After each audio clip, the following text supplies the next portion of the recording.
Do do do do do do do do do do do do do do. We still got sword fighting and well, just one dragon, but we got millions of people screaming and a whole lot of fire. Anyway, welcome to the Game of Thrones edition of the Serious TV Drama Podcast. I'm Scott, and joining me tonight is the queen across the country, and unlike her namesake, someone who knows how to avoid a cave-in. It's Jamie. Hey! Such an elongated A. And believe it or not, people, it's been a long time coming, but returning to the old STVD podcast this week, the slayer of conventions, our own mad Viking prince, Dan, has returned. Hey.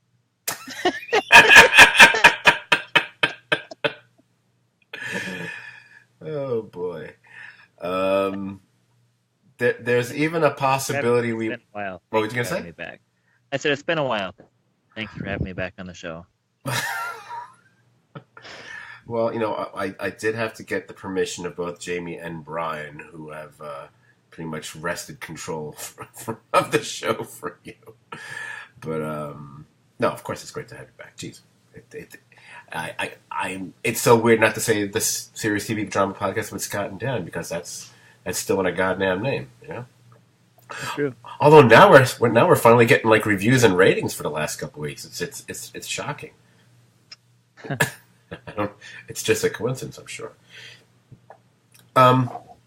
We also might, and I say might in a very tentative, in italics kind of way, we might be joined by one other special guest during this podcast. It remains to be seen if that'll happen. But I think we can slide the percentage of that one up to 100%, Scott. Absolutely. Okay. Well, if all right, fine. Well, there will be the person who may be joining on occasion here. I've referred to her on a few previous podcasts. She probably doesn't really appreciate the Khaleesi reference, but too bad.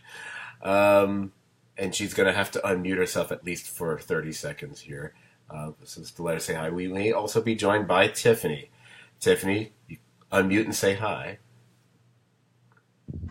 Hey. Just going along with the theme of the elongated haze here, just wanted to fit in. Want to be cool. She's always one part of the in crowd. That's Tiffany. Okay, so now that we've got all these introductions out of the way, and Dan, I do apologize. I know you had the idea of me referring to you as Dresdan as a nickname for the podcast, but I didn't know how to work that into the introduction. But although it would have been appropriate considering the charred rubble that was once King's Landing by the end of this episode. It's all good. No problem. Excellent. So we are here tonight to finally discuss yet another polarizing episode in the final season of Game of Thrones. This one, of course, being the penultimate one that was titled simply The Bells. I've actually refrained from giving my opinion on this one online, or generally speaking, even in person. Mostly because I wanted to watch it one more time to really give it as much consideration as possible. And I also want to take the time to really think about this one. Dan, you and I have talked before about how, it happens a lot with movies, we've noticed. You can be super positive about a TV show or a movie, and then you start having misgivings about your first blush opinion, and within hours or days, you start to sour on the whole thing. Yeah, that's the Star Trek Into Darkness effect. Oh, yeah. It didn't take very many minutes before that the crack started to form in that thing. Oh, yeah. I wasn't even on the train yet before that started to happen. But, however, it may be more rare. Sometimes the reverse can happen, at least to a certain degree. whether that happened, we shall see. So let's look at it this way. Let's break down a number of things about this episode. The first act, the actual battle, all the various character threads that wove their way throughout Westeros, and we'll see just what it is that we do agree and more likely disagree upon as we wade through this episode. You never know. Maybe a mind or two might get changed during the podcast. I highly doubt it, just from the tone and attitude previous to this recording. I'm a little concerned people might be a bit more close-minded than I would have expected, but we shall see. So, on to the bells. And as I have for the past few episodes, I did take a close look at those opening titles once again. And as I expected, we were talking about this last week, Jamie, if you were to look closely, when we swoop in on those front gates of King's Landing, you can see at least two of those big Scorpion harpoon guns in the twin turrets. There they were. Yeah, I saw them like, oh, there they are. I didn't notice anything else that was different, but I don't know if there should have been anything else that was different as far as the credits were concerned. So we got that out of the way. So let's get to the actual episode. First piece of this episode, it's really all about Varys. He's writing notes about Jon Stark being the true heir to the Iron Throne, presumably for his ravens to take to the various lords of Westeros. That's what I gather has been the assumption here. He even meets with one of his own little birds, a child that works in the kitchens at Dragonstone. And I think it's fairly clear their conversation is talking about the kid getting an opportunity to poison Daenerys. Did everyone pick up on that from the get-go, or was that something that maybe came to you later? Jamie, I know you only watched it the once, so No, I picked up on it. Okay. Is that the same girl that was in the crypts, like hiding out with them? I think it's the same girl. Really? Yeah, because we see her one more time in this episode. I know we see her again, but I mean, are they just taking around like luggage? How would she have gotten from Winterfell to Dragon? I don't believe it's the same girl. I think it is. I don't know. We'd have to go back and look at actor credits, I suppose. But okay, I'm going to assume it's not. Let's just say they did go through trouble giving her the name Martha, which is always a bad sign. Oh no, this isn't Batman v Superman. It's okay for her to be named Martha. It's not the first time that Varys would have packed somebody in a crate and brought them along with him. That's true. He does later try to convince Jon that Jon would actually be the better leader. Meanwhile, Tyrion has revealed the situation to a rather frazzled-looking Daenerys, who feels the true betrayal was Jon spreading a secret to his sister, who then told Tyrion, who then told Varys, who is clearly trying to tell half of Westeros. And this all eventually leads to the execution of Varys. Okay, so this is a refrain I'm likely going to be using several times throughout this podcast as I throw it to you guys. Basically, what did you think of the sequence of scenes? Whether it worked for you or did you have issues? And if so, honestly, what would you have preferred here? And finally, especially when we're dealing with a character that we're not going to see again, did you feel that this was a satisfying send-off or final moments with this character, especially in this case Varys, or not so much?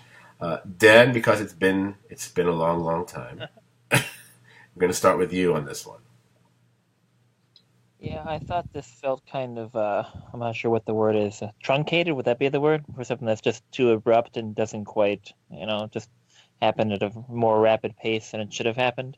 Right. That is how this felt to me. I wasn't exactly a huge fan of the death. I mean, it didn't do much for me. I was never just like, oh, I gotta pop on HBO so I can watch Varys, give children coins and have somebody locked up in a box.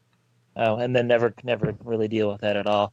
But I wasn't particularly impressed with the way they handled this, or with the way it'd been set up via a scene and a half in previous episodes. It was just another one of those things where I mean, it didn't bother me exactly because I didn't exactly go into this with high expectations, but I did kind of feel that it was just, too abrupt.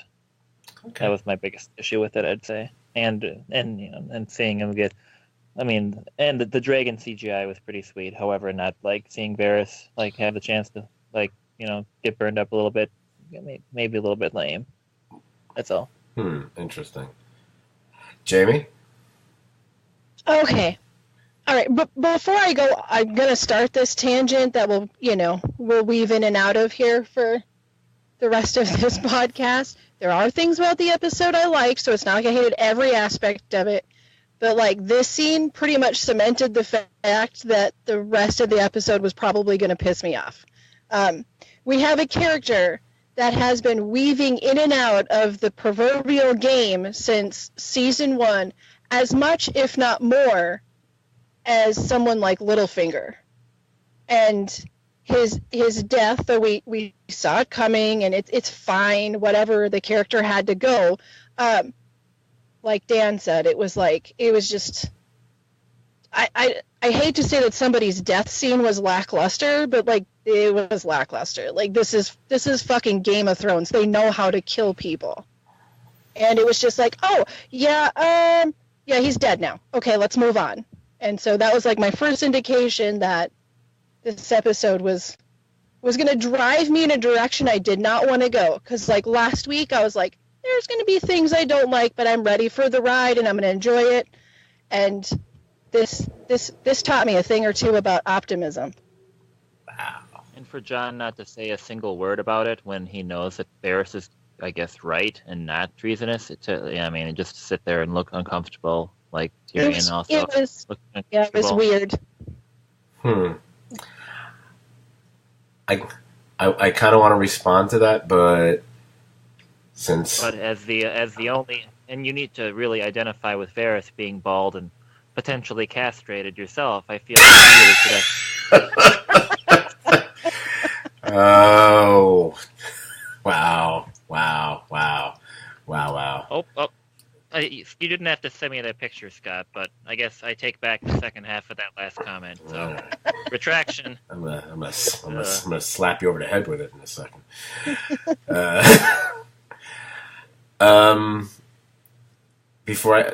What the hell, Tiffany? Would you like to weigh in on this?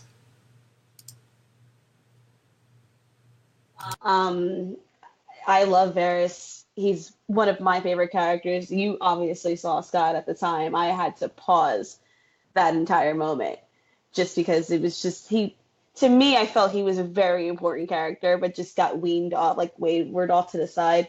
And even reading interviews from the actor's perspective, he was kind of bummed out that he didn't get much screen time, just knowing who his character is and, what kind of really key roles that he plays and being like kind of the whispers in the shadows. But yeah, just it was a hard hitter. And plus I do agree with Jamie, it was really, really rushed, and it was just, they really do know how to kill people in this show, and they make you feel things, man. So for just all of a sudden 5 minutes in the episode, Dracarys, that's it, moving on. It was kind of a weird hit, for sure. Wasn't a fan. Not a fan. Yeah, they gave Sam's family a better dragon death than they gave Varys, and we've seen had that conversation like 40 minutes before we started this recording. I was like, dude, Dickon got fried to a crisp with style, and it was more important than this. Hell, Rickon got a track and field star rating. Yep. I just realized that Dick On got the good scene, but Dick Off got the bad scene. So. Hey! All right. I guess I'm being put in the position of being the more positive one about it, so I'll go for that. I will agree with the notion that it felt like when you're saying truncated or rushed. I don't disagree with that. Unfortunately, that is a side effect of this entire season. I actually think of the side effect that happened last season, when you change a show that was it took its time in a really good way for 10 episode seasons, and suddenly you trim it down to 7 and then 6, and you're trying to wrap up, a huge epic saga that way.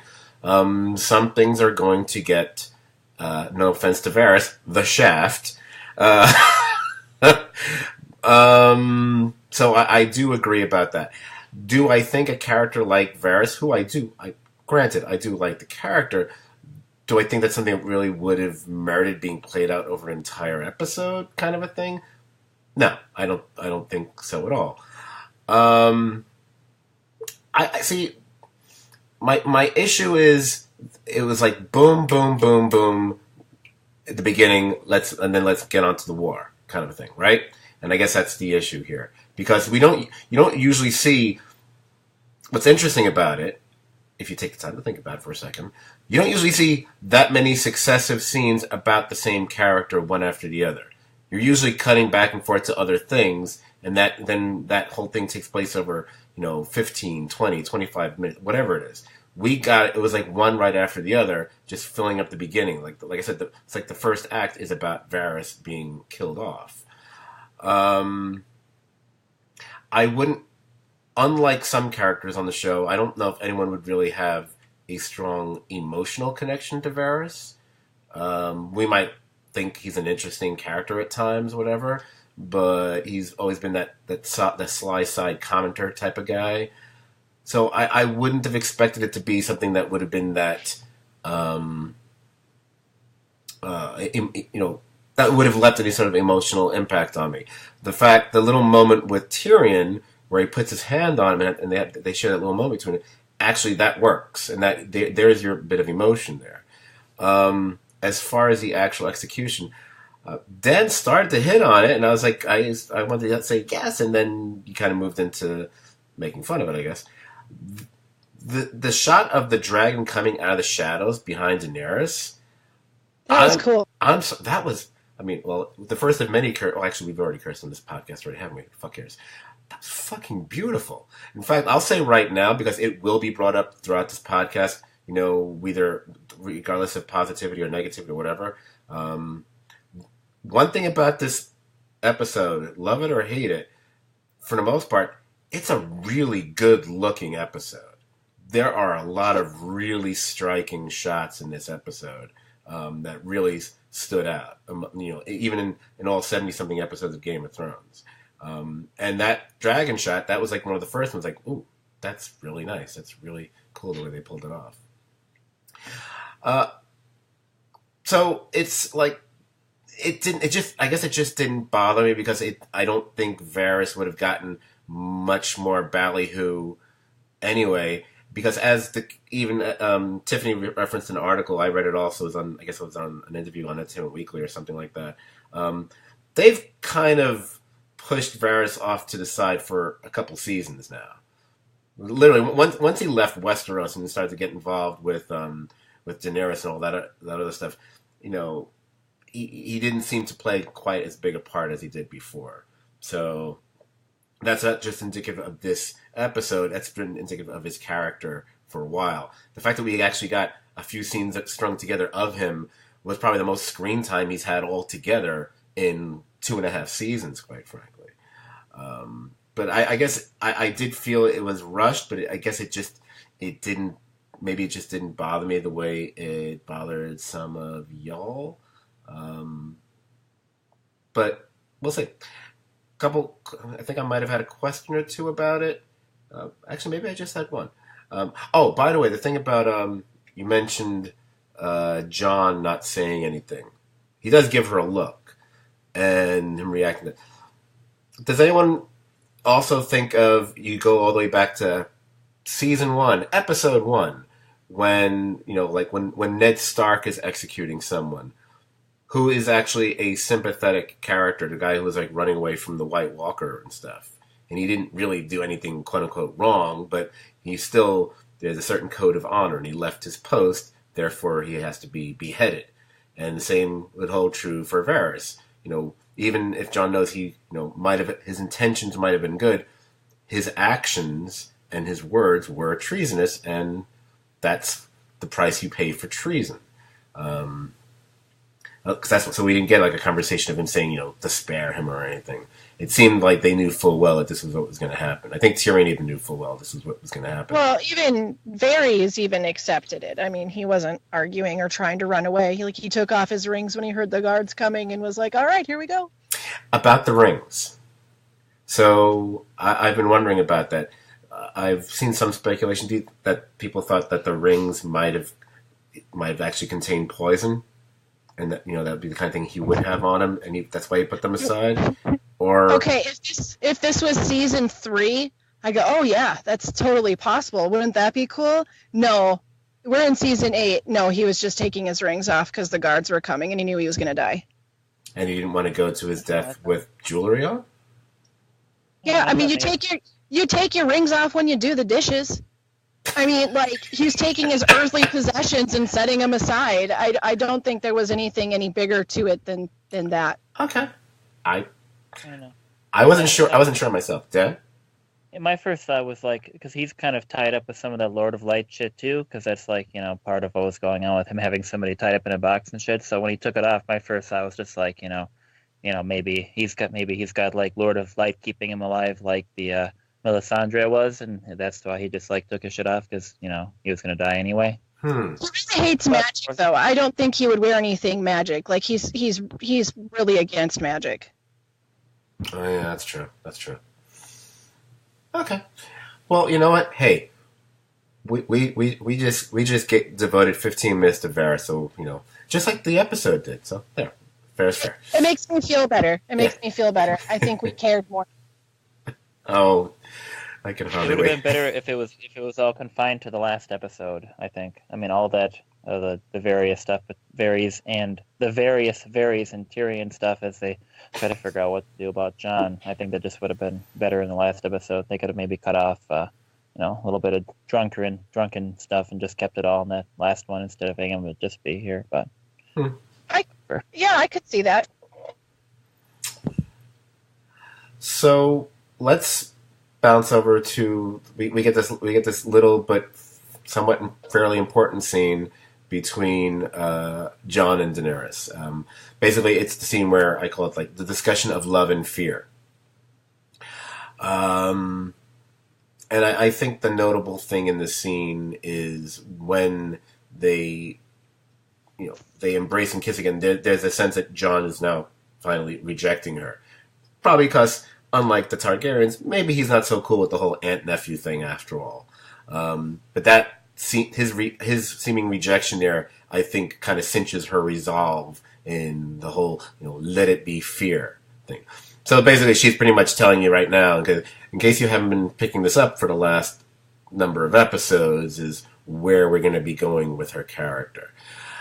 This is where I'm going to start skipping around a bit because I think there's a major thing in this episode I think we should just discuss now. Let's not put it off till later. And I think it's one of the things that's caused the most disagreement among fans and viewers and whatever, is the character of Daenerys and, her state of mind. The quote unquote, transformation into the Mad Queen, or however you want to phrase it. But it's also an aspect not just of this episode, but of the season and even beyond that.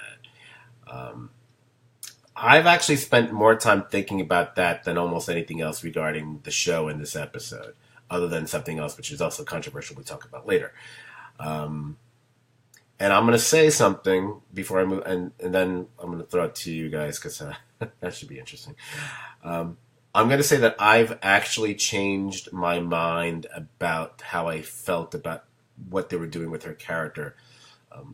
In between viewings, I mean, before I even watched it the second time, I just thought about it a lot, and just thought about her character and where she's been and where they are with her now. So I don't have the stance that I think I might have been professing in previous podcasts, at least not nearly as strong. So, just covering Daenerys overall. Everything from her scenes with Tyrion and Jon early in the episode to the hour plus of destruction she wreaked riding Drogon throughout the episode. it's again it's like the Varys question. It's like, what did you think about those specific scenes? What worked for you? What what didn't? What were your issues? And what could have or would have made it work? Or was this something that you are of the mind didn't need tweaking? It needed a complete overhaul. And we should also acknowledge all of us or some of us may feel differently after the final episode. But as of right now, how do we feel about the handling of Daenerys so far? So, Jamie, I'm going to go to you first on this one because I'm looking forward to this. All right. Okay. But maybe you'll surprise me. Okay. So here's my take on this. I always knew that there was a possibility she was going to flip or whatever, because they've been beating you in the head with the whole two sides of the coin since like the get-go. I wasn't sure that they would. It is no surprise to me that she flipped. I'm really disappointed in how they executed it. The thing is I've said it a few times. Here's a girl who had she had one thing really going for her that was just her, and that was her ability to survive fire. But then, like, she got these dragons, and then she had, like, really good people at her side that were helping her make decisions and helping her with judgment calls, and we've seen her, like, she's always kind of leaned towards a little bit more she's always been really close to villain territory, but she's always had an excellent team of people with her, pulling her back and keeping her within good standing of the people that she's helping free. And then she's got this like great team working with her. She's got like the biggest friend zone of like anyone on TV ever. So she has all these dudes that are just in love with her. I mean, she's got everything. So it's not a stretch to think that she was going to flip when she started losing those things. Like, that didn't shock me. It didn't upset me. And in fact, I think it might be the only thing that sort of saves the storyline in this episode. It's just how they did it. And the whole scene with Jon, I don't think was even particularly necessary. It's funny. I hadn't really thought about the scene with Jon as much. Would I say it wasn't necessary though? Huh. I don't know. I think it needed. No, I do think it needed to be there. I mean, maybe it's hammering. It's once again hammering home a point that we already knew. But I think the thing about fear was kind of an important thing to say. Maybe I'm coming at it from, like, I don't know, with different perspective. I mean, maybe I'm being a little bit oversensitive about it or not. But for me, it's like, oh, the bitch went crazy because she couldn't get the dick. Like, it just came off really, like, pointless. It seemed shallow. It didn't seem like an important scene that really... They could have done the same scene and maybe the conversation could have been different. But to me, it was just one more thing of like, oh, here's Jon not knowing how to talk to women because he's not like, hey, I really dig you and you're my queen and you're hot, but like you're my aunt and I got to get used to this. You know what I mean? I know what you mean. And although I appreciate the humor of what you were saying, and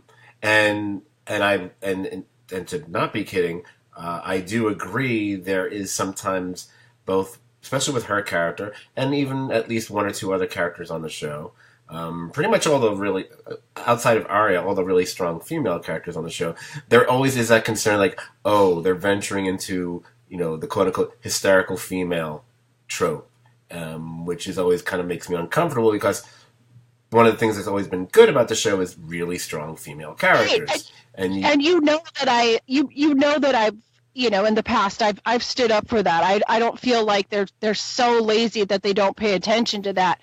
But in the last two episodes, there's been little things here and there, and I'm like, really?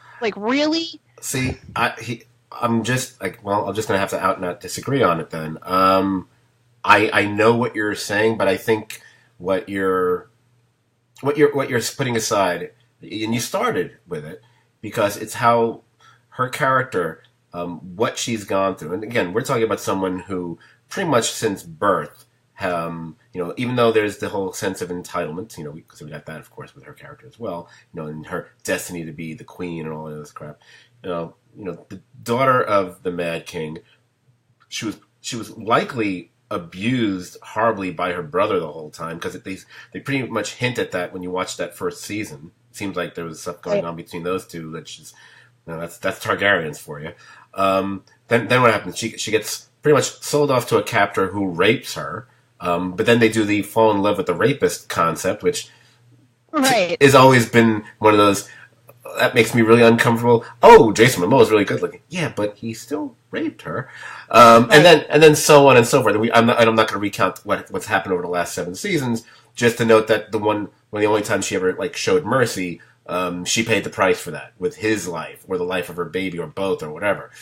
But as we were saying, once we get to last season to this season, the succession of losses, because she's someone who views her dragons as her children. They are her children as far as she's concerned.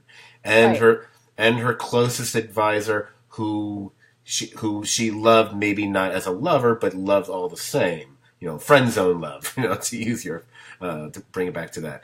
And then her closest, pretty much her only female friend, her girlfriend, there. One thing but I don't want to reduce it to, because she can't get the dick. It's like one of the last things she has to cling to was, but she's found this person, who was standing up for her or whatever.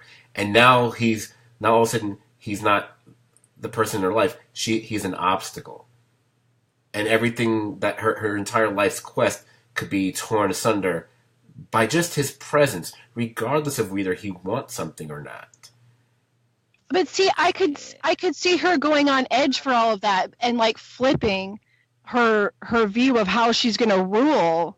That makes sense to me. The girl's been pushed up against the wall and she's losing her shit. But there's a fine line between that and look at all these innocent people that have laid down their swords and have nothing to do with any of this, and then I'm going to spend 20 minutes of CGI money burning them alive. Yeah, and from what the Jamie's saying, I mean, the show really, that was their clear way of showing this is how it's going to be. She tries banging fucking John, tries grabbing his dick, he's not getting into it, and then she's like, well, I guess we're going to go the other way then. So they made it very clear that that's what that's obviously not her only motivation, but they made that okay, that's the last straw. It's just Which makes me sad because, like I said, I think her ultimately showing her true colors, I'm on board for that. Fuck it, cool. Make her a villain. That sounds awesome. This could be really fun. It's just how they did it in the last minute. They just dropped the ball. I just think go on. Sorry. No, I haven't been a fan of Daenerys for several seasons. I just haven't been on her side exactly. But I've heard a lot of what you've been saying, Scott, in various formats about this kind of trying to defend Daenerys based on past stuff she's gone through and losing her children or whatever. But if Cersei blew the fuck out of King's Landing and killed all the random people, would people be defending her? But what's the fucking difference? An entitled fucking narcissist that got raped by somebody that we like because he's kind of charming and good looking and lost her fucking children. Well, guess what? If Cersei's the one that firebombed the whole freaking city, the sweet ass wildfire, would people be defending her there? I don't know. I think just everybody had this narrative built up in their heads for seasons and seasons that Daenerys was going to be, I think the good guy. Well, I think and they're looking for ways to justify it. Well, but I just wouldn't term it as defending Daenerys. It's more about defending the decision to have Daenerys' character do that. And Cersei has done something, maybe not to as great an extent, but when she blew up the Septon, whatever the hell you call it, the church thing, she didn't just take out a few dozen people there. She killed. Right. That explosion whacked easily hundreds, if not thousands, of people. Just it blew the whole thing up right there with wildfire. I'm sure it took out a lot of area around it as well. But see, that whole storyline is an excellent example of how good these writers can be, because she did something like that which was just absolutely awful, and we all went, holy crap, this woman is just a horrible person, to making her do the walk of shame. And we were really mixed, because part of us was all like, yeah, you deserve that. But then we started to, like, we felt that shame for her. We felt that uncomfortable, and empathized with the woman who just blew the fuck out of everything. Like, writers are that good, and they didn't do that. But here, are, we do kind of like naturally, like, not a big fan of like crazy religious extremists either. So I suppose we were already like a little bit programmed to like be happy when she blew the fuck out of them. That's true. That's also true. But here's the difference.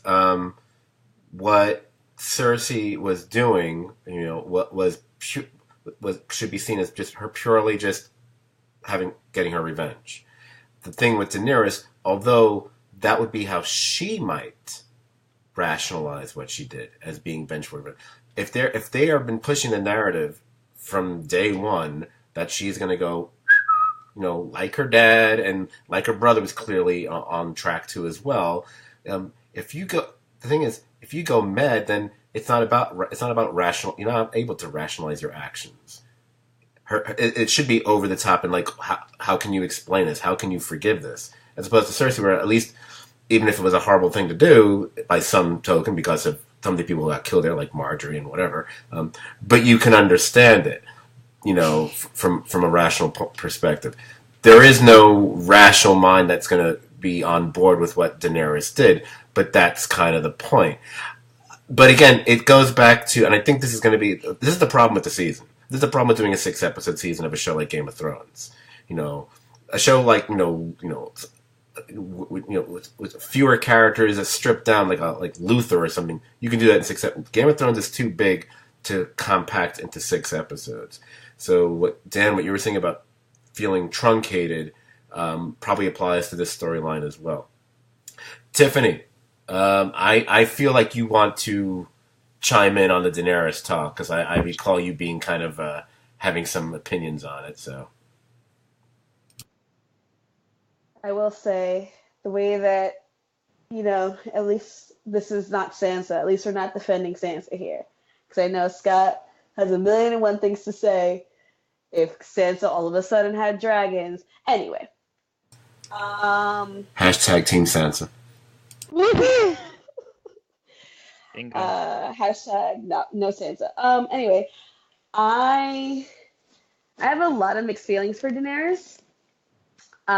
Mainly what I've been seeing, I think that her dragons are kind of indicative of her lust for power and like her control for having that power, so to speak. So it's like seeing each dragon being pinned down one by one. It's kind of her facing reality, like, oh, what if I don't get this throne? Like, I'm just losing the one main like grasp on Westeros that I possibly can have. Without these dragons, I'm essentially nothing. So I think she kind of sees that, and then obviously losing everyone, especially the D that was never promised, losing Jorah, losing Jon, especially because, she felt nothing for Darya Naharis. The only time she really felt something really pure like that was Khal Drogo. And, as soon as she felt something for him, she screwed it all up and he died. So I think in a way with Jon, that loss really kind of affected her, being a Targaryen. That, like, was this supposed to be coming to her? Was this, is this bad stuff supposed to happen to me? It's kind of like, Murphy's Law, Targaryen law right there. Anything that can go wrong will probably end in incest.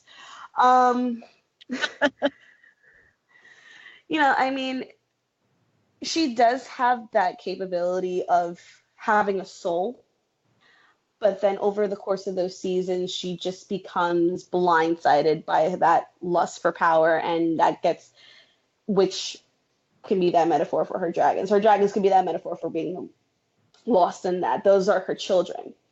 So without power, she has nothing, and she doesn't want to be reduced to being just the random girl that's lost in the where was she from? And Dragonstone, right? She's from North Korea. Oh, sweet Jesus. In the background, we see James Franco and Seth Rogen. The interview, part 2. I will say this just to like close this off. I definitely do feel. You guys remember when that moment one of her dragons killed that random kid in Marine? Yeah, and she locked him in the dungeon for killing one kid, and now she's this. I think in that moment, she kind of just lost. She was kind of in the balance of, do I become this powerful queen, or can I be this empathetic queen? And I think that was when those two were really hung in the balance there, because she really felt more about locking her dragons up than being all like, oh, your kid died? My bad. And that's when I kind of saw that, okay, you know what, Daenerys, you might be a little bit one-sided here. Do you really care about these dragons really that much? I mean, you kind of killed somebody. This is against all the whole like, oh, mother, Misa ordeal. Hey, I'm here for my people. I'm here to free all the slaves. Like, okay, but your dragons are kind of killing people there, Dany. Want to wrangle the reins there? I don't know. Do I think the Mad Queen thing is unexpected? Absolutely not. There were definitely some signs that were very, very indicative of, how much she loves the dragons, how much she wants that power, and how much she'll, burn them all. She'll do anything. She'll do anything for it. Yeah, I mean, and there's something to be said about somebody whose entire life has been micro-focused onto one goal, and to be so close to that goal and seeing it falling apart. It could be right. Just like that last bit of fight in her. And I'm okay if that's the way that they wanted the story to go. But back to where, like Scott was saying, it's such an important storyline to me, to this story, because it's where everything turns on the head. So it needed more time. It needed to be executed a little bit more thoroughly. There's only so much you can condense in 6 episodes too. The first 3 were like all Night King stuff, and I feel I was more angry at the first 3 episodes of this season than I am with the last 2 so far. I feel this whole Night King thing was just rushed, thrown out of the water, and the writers are like, you know what, let's get this over with. I'm so sick of hearing Night King. If I hear Night King one more time, I'm going to see him in my sleep. That's how I felt. I think they could have easily taken that storyline and gone throughout the majority of a season and given us a really good story on it. But, I mean, they couldn't, whatever. But as far as Dany goes, because they were told they could have, like, a longer season, weren't they? Like, I don't know. They chose not to. That's because they don't know what the fuck they're doing. They don't know how to run a show. They don't know how to do a good. Well, they ran out of source material, haven't done it so they're just writing. They haven't done good. The showrunners are writers, so they've had lots of time to put together good scripts and figure this out. They could have made more episodes, and they chose not to. And if they had more, it wouldn't have been better because they just would have filled it with more crap. I mean, they're just not skilled at it. So it's nice to think like, oh, if we had 10 episodes, it would have been better. But it just wouldn't have. They just would have, botched the way they cut off the episodes and just did a bunch of crap. And it's just how it would have been. Because they're not good. Entirely disagree with you. There's a little bit of truth in that. But I've been calling it for years, and now everybody else has came to the same conclusion, because for all of you people that have loved the show for years, it's like you're watching your heroes fight. Let's say this is a World War II story. What we just saw was you got to see all your heroes fighting the bad guys, and then what happened? We just had an episode where it's like Mussolini fighting Hitler, while like all of our like fucking GIs are just like standing there confused, freaked out because everything's going to hell around them. You know what? That's just not fucking satisfying after like a 5-year war of just watching the bad guys slug it out for no fucking reason, because that's what you end up with here. Crazy fucking Hitler and crazy fucking Mussolini slugging it out, and that's all we saw, and that's why you guys aren't satisfied. The ones that aren't satisfied because what they saw it's just nothing. It's just not. Correction, it would be hot Hitler and hot Mussolini. I've been single for 6 years, and I don't care if they're fucking hot. I don't want to fuck them badly enough to make up for the fact that the writing is bland. Yeah, well, They weren't hot enough for Dan. That's just say it plainly, Dan. They weren't hot enough for you. It's okay. We're all friends here. I don't know. I kind of like Cersei's short hair. I kind of like those short haircuts. So. Yeah, I like the I dig her Partridge Family do. I like short hair, but I don't like that specific short haircut. I don't find it complimentary to her. I can't really get quite on board with just slamming the writers and showrunners entirely because I just don't agree with that overall. There's definitely episodes that they've done in the last 2 seasons that I know like Dan really dislikes, and I really like those episodes. But I am somebody who is like perfectly content watching an episode where our characters like sit around and get drunk and call each other cunts. Like I'm in. I'm all in for that episode. Fine. Let's do it. I'm fine with that too. But like I said, there's hours of this podcast with me bitching about this exact kind of stuff, and now everybody else is caught up with me. Maybe not everybody, but there's been signs of the weakness in the writing staff and it's just the showrunners for years. And you can laugh at it if you want, but I mean, I wish that I wouldn't have fucking called it. You guys ended up with a good story, but it's been there for years. And I'm not the smartest person in the fucking world, but I mean, I telegraphed it to the fucking letter. Dan wins the throne. I don't care about winning the throne. I would have been much happier if all my friends had a show that made them happy at the end, not stressed out. So this doesn't give me any pleasure. But I'm just saying, you don't need to stand up to these fucking guys because they're not good at their shit. Every now and then, they accidentally do something good like Hard Home. But other than that, I mean, what's their writers? It's just not great. I'm sorry, but, But tell us how you really feel. I have for years. Just listened back to hundreds of episodes. I bring it up whenever needed to. So it's all there. She'll only listen to a podcast if I'm not on it, so don't forget it. Anyway, it's kind of hard to follow that right now. Although I did kind of want to quote Harvey Dent from Dark Knight and say, "You either die a hero, or you live long enough to see yourself become the villain." That's pretty much tattooed. A tramp stamp on Daenerys' back at this point, I think. So I didn't dislike the episode, by the way. I didn't think it was terrible, but I wasn't expecting it to be great. I'm just mad, I actually liked it a lot more watching it a second time than I did the first time. So yeah. Maybe I will next year when I finally feel brave enough to watch it again. It bummed me. It bummed me out so thoroughly. Yeah. I mean, betrayed your trust with their lack of skill. You don't owe them a second look. Spend your time on something better. Move on. Choose that you have, give yourself enough self-esteem where you deserve something better, and just go for it. You don't have to. Rewatch BSG for the 17th time. Yeah, because they actually made an effort to do something good. Yes. Oh, last episode. So back to the show.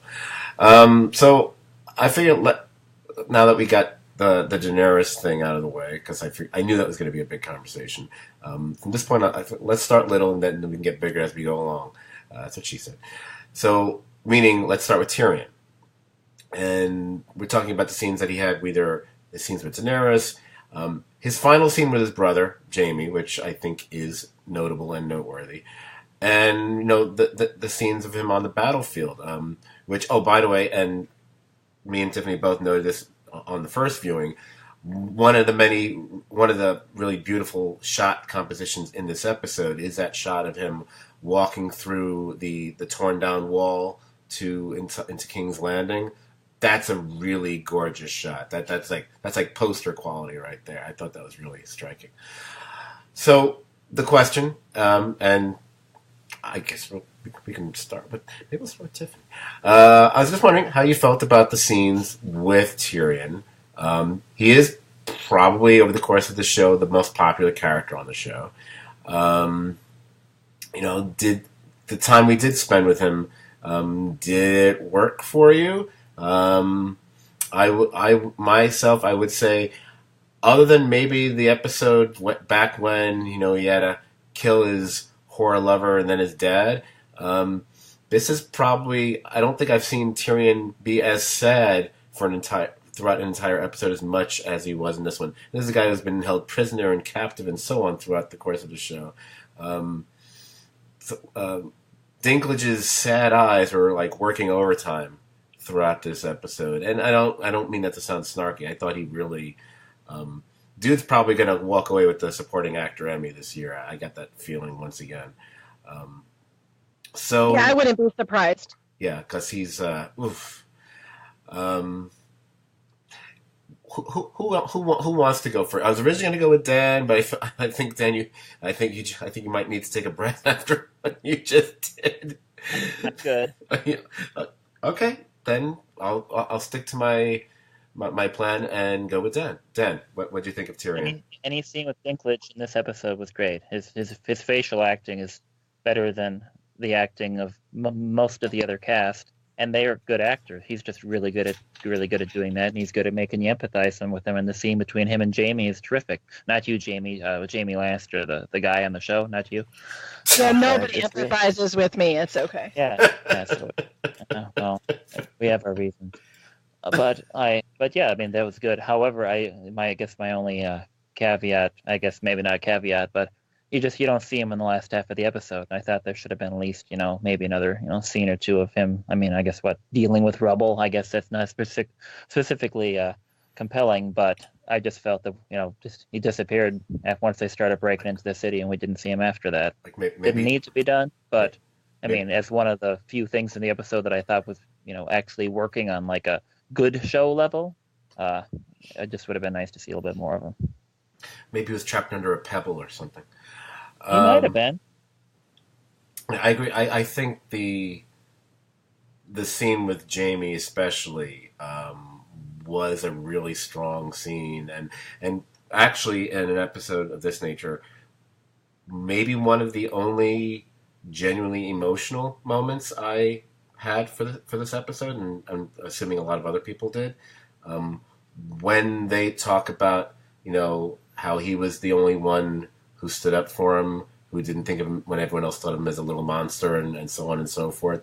Wow, that's good. And of course, there's always the thing. It's like when men cry on screen, it's going to make you cry. And when Dinklage crying and burying his head in his shoulders, like oh, make it stop.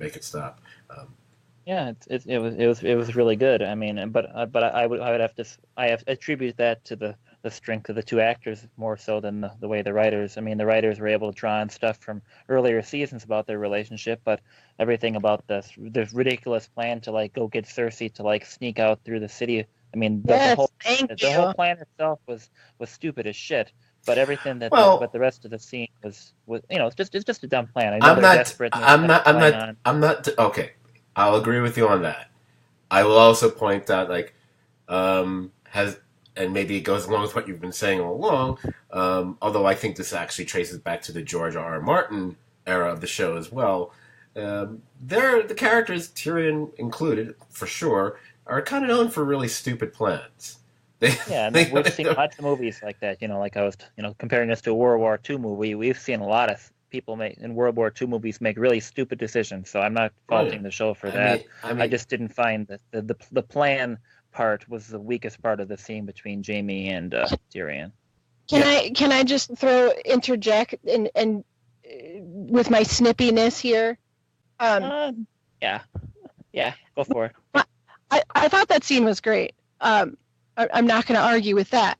My issue is that Dany just got done calling him out on his role in all of this, and she just got done burning her once was ally, and then there goes Tyrion skipping on off to where the prisoners held.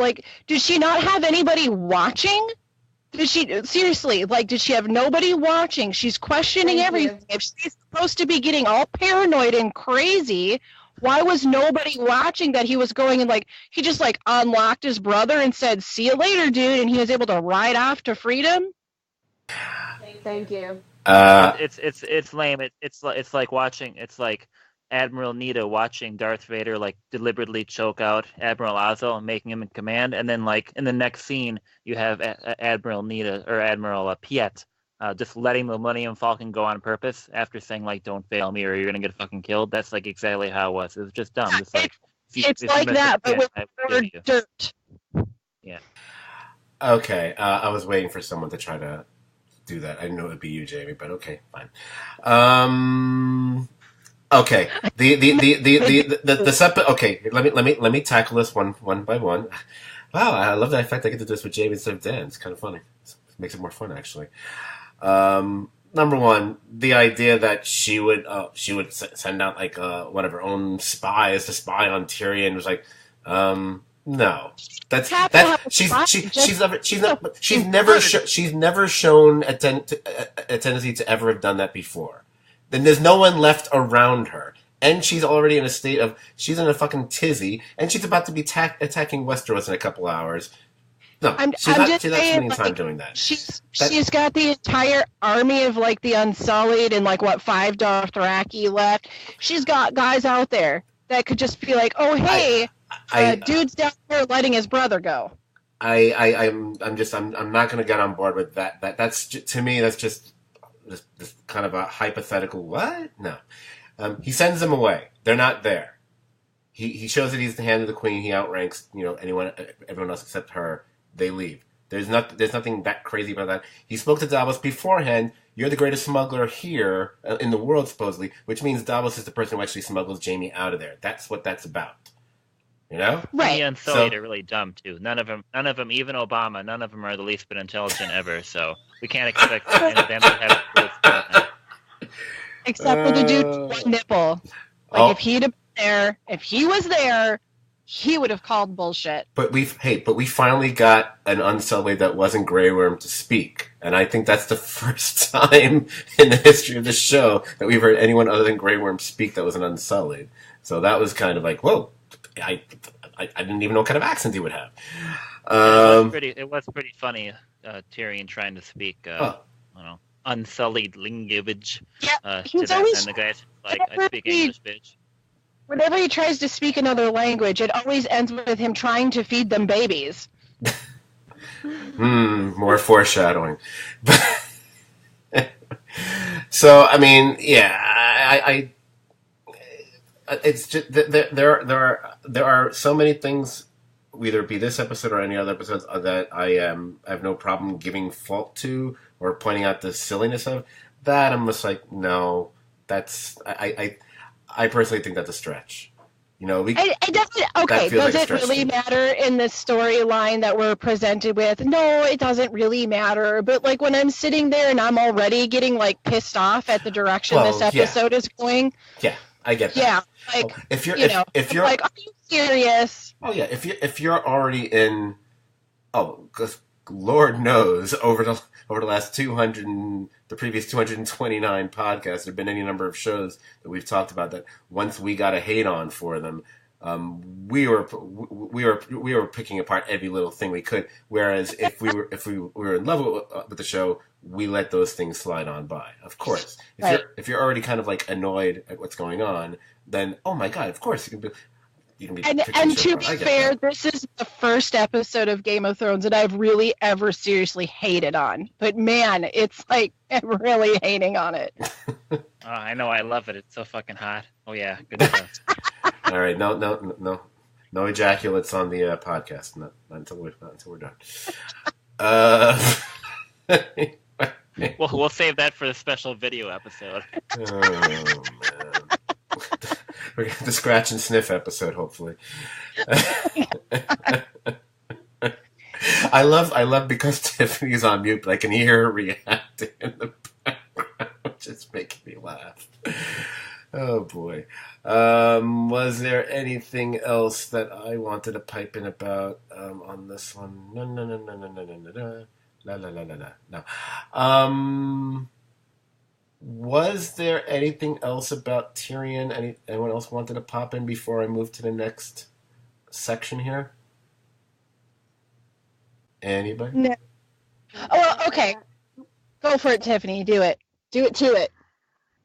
I just got to say one thing. I've been loving Tyrion ever since season 1, episode wherever you first see him in. Peter Dinklage is my boy. Love the character. Love how witty, how charming, how he reminds me very much of myself. Just a master bullshitter, but also like a Lannister.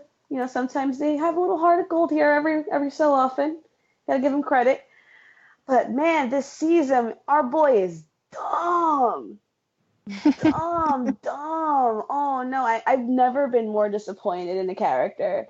Well, actually, no. Jaime Lannister is kind of like a hard second, but man, Tyrion is he's killing me with these decisions and this whole, hey, my sister, the same one that like bombed an entire building. Yeah, with all those people in it. Yeah, she has a heart. She's empathetic. She'll listen to our cause. Time and time again, he's just giving his heart to the wrong people. And at this rate, I'm perfectly okay. I think I'm at peace if Daenerys gets a head out of him or something like that. Just like burn him, Dracarys' ass. All right, you're off the podcast now. Off. I'm sorry, man. It's just I can't entirely disagree. He's definitely been really stupid. But if we're gonna defend Dany's decision to, flip her shit and start burning people, we kind of have to also defend his character arc and the fact that since the very get-go, all he has wanted was his family to love him.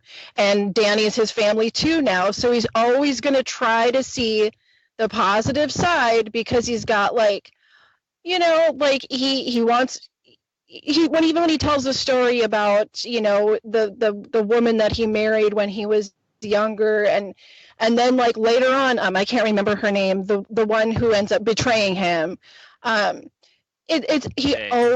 Shay always wants to see their love before anything else. So as matters how smart-witted and snarky and sort of dry he can be, like that is really fundamentally like that's the core of his character, is this guy who covers himself with all of this wit, but he's really just like a sad dude that wants his people to love him. He wants to be accepted. Yeah. That's accepting evil people. The one thing I would want to pipe in as far as Tyrion and his, let's say, poor decision making or poor planning. I've said this before. This is not a recent thing. Tyrion's made one bad decision and one bad plan after another for how many seasons now? I'm thinking you can go back to the time of Joffrey, quite frankly, and even those times it wasn't smart to keep hitting the crazy kid who's king, and he was doing and being a smartass to him, so he was even dumb then, Yeah, but he's the hand. He's the hand now. Like he should be like. He was the hand then too, and he did stupid things. Yeah. Him being the hand doesn't make him smart. he had a better head on his shoulders when he was Hand of the King then. Now it's just kind of just falling off the rails. Well, but he had a better head on his shoulders. Different writers giving him that head on his shoulders these days. I say it's in the tradition of mute for a second, because I can hear the background. No, it's okay. Silence, damn it. Shush, Brian. There is Brian. There is an unfortunate or odd tendency on TV shows in general. Characters oftentimes get dumber as the shows go on, rather than get smarter. And think about it. Sam Malone, you're a big Cheers and Frasier guy. Sam Malone seems a heck of a lot smarter in the first couple of seasons of Cheers than he does like several years later. Homer Simpson, much smarter in the first season or two of The Simpsons than as you get later. Something else. I'm watching. I just watched the final episode of Veep. Pretty decent finale, whatever. Anyone who watches Veep out there can attest this. Jonah Ryan was not that stupid a character in the first couple seasons. He was an idiot, but not that kind of idiot. Now he's a total like a brainless tard, as far as I'm concerned, or anyone. So that seemed. Even Don Draper making progressively worse decisions as time Oh went on. yeah, wow, that's true. Holy shit, nice one. How could we forget the man who started the podcast, Draper? Yeah. Oof. Ooh boy, good one. Thanks. Because when I think Tyrion, I do think Don Draper. Now, although we've mentioned Jaime a few times here, I don't want to shift to Jaime just yet, because I feel the Jaime / Cersei thing I want to save till last, because I get the feeling we're going to have quite a bit to say about that. I'm already getting that sense here. So let's go somewhere where I think we might have some positivity and some negativity maybe as well.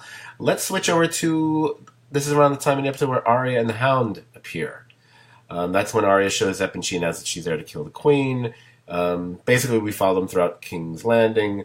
And then when Drogon starts ripping the place apart, we get a pretty major scene between the Hound and Arya before she goes off trying to escape all the chaos, while he goes off to have that long-awaited showdown, the Clegane Bowl, with his brother. So I want to kind of keep those two storylines together, for this conversation. So the scenes I just basically outlined, which is basically the scenes with the Hound and Arya both together and separately, kind of wondering how we felt about those scenes, what worked or didn't, depending on how you felt. And specific to the Hound, once again, since last time we'll see him, were you, we, us, them, satisfied with this send-off, his final moments on the show, or not? Now, Dan, I started with you before, so now I'm going to switch it over and go on to Jaime to start off on this one. Jaime? All right. Okay. First of all, I know that it isn't possible unless they had like a million more seasons, but I just really hate the idea that Arya and the Hound are back together and they have a 3-month travel and we don't get to be privy to any of that, because I'm sure it was all awesome compared to this episode. And so when they come into King's Landing and they have their like little touching moment, which was cool, but also I'm kind of like, oh God, because they were together for 3 months and they're just getting to this now. Can I interrupt you for 1 second? It's an honest question, seriously honest question. Do they say or establish at any point it took them 3 months to get there? Very first season, they talk about how the travel from King's Landing to Winterfell is a 3-month travel. Okay. No. This is something we can all start beating up on the show for. Just like in season 7, the time situation, this I will totally agree with everybody on, is totally fucked. And we talked about this earlier in the season of this podcast, that sometimes you gotta let things go, suspension of disbelief, whatever. Right. But you bringing that up just made me go, oh, because there's something. I'll say it for her, but she'll bring it up as well. Mentioned because if this much time has gone by, then a certain person, and I'm giving Tiffany full credit for this one.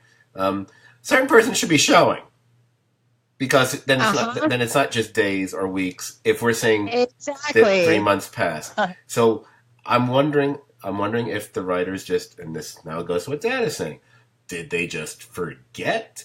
Did they think that we would forget? Did they forget that a lot of fans of the show are worse than any of us are, quite frankly? I would probably know right down to the minute how long it takes to get from one place to the other. That kind of bothers me, and I get why. I get why they felt oh, we're gonna have to just forget about that. But that bugs me. That genuinely bugs me now, knowing that I didn't know that. You saying that, it's not going to turn me against the episode, but it kind of pisses me off.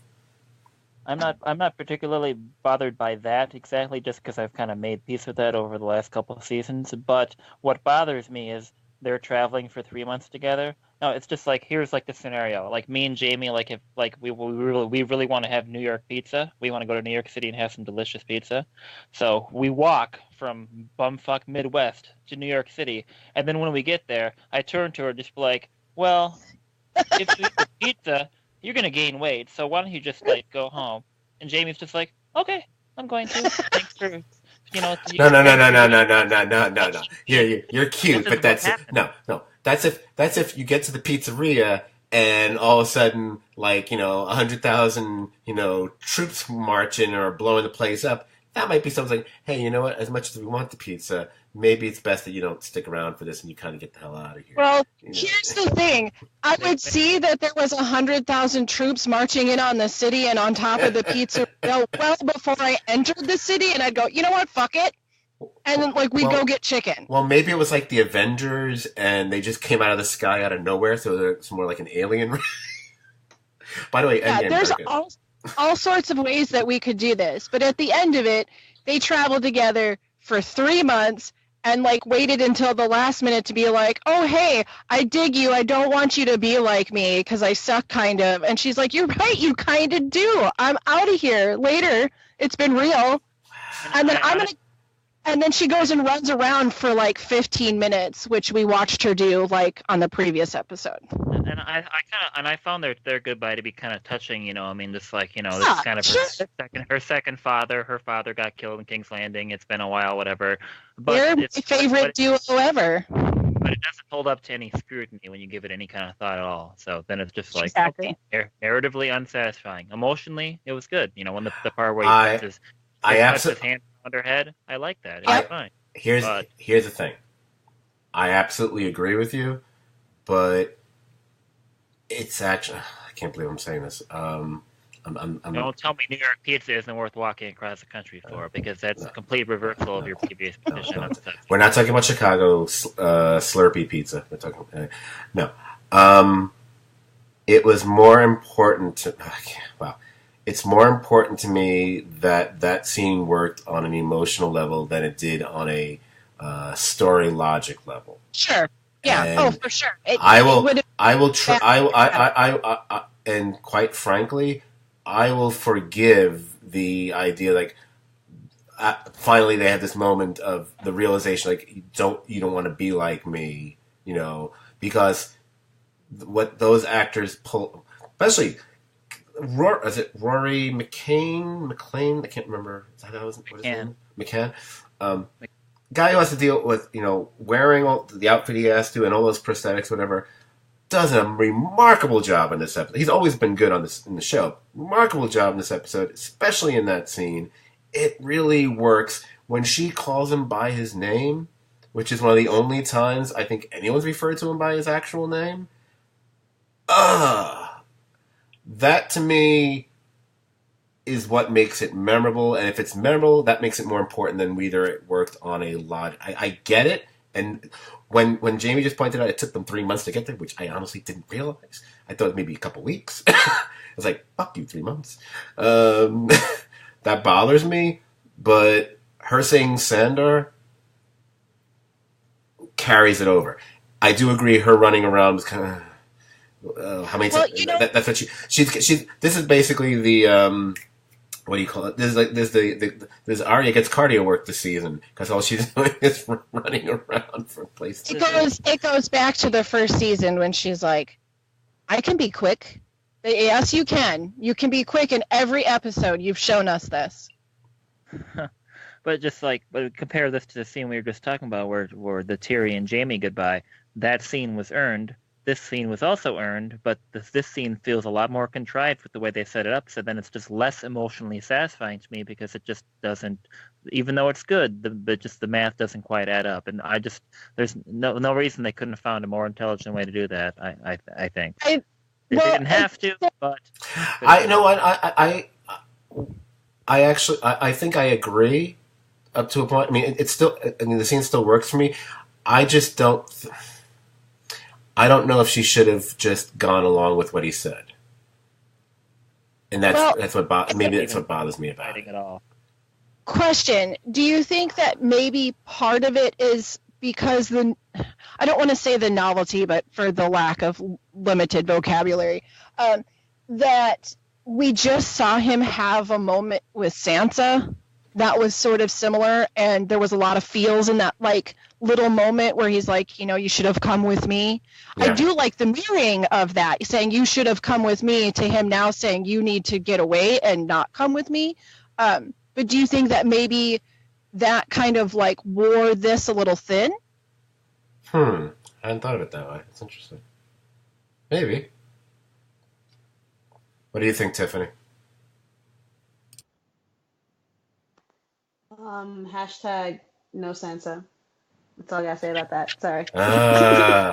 We're going to spend like a half an hour talking about how great Sansa is at the end of this podcast, just so you know. Okay, come on. Sansa's the Churchill of this story, by the way. Sansa's like one of the... Sansa and Davos are the only smart people left on the show right now. Yeah, that's right. Apparently.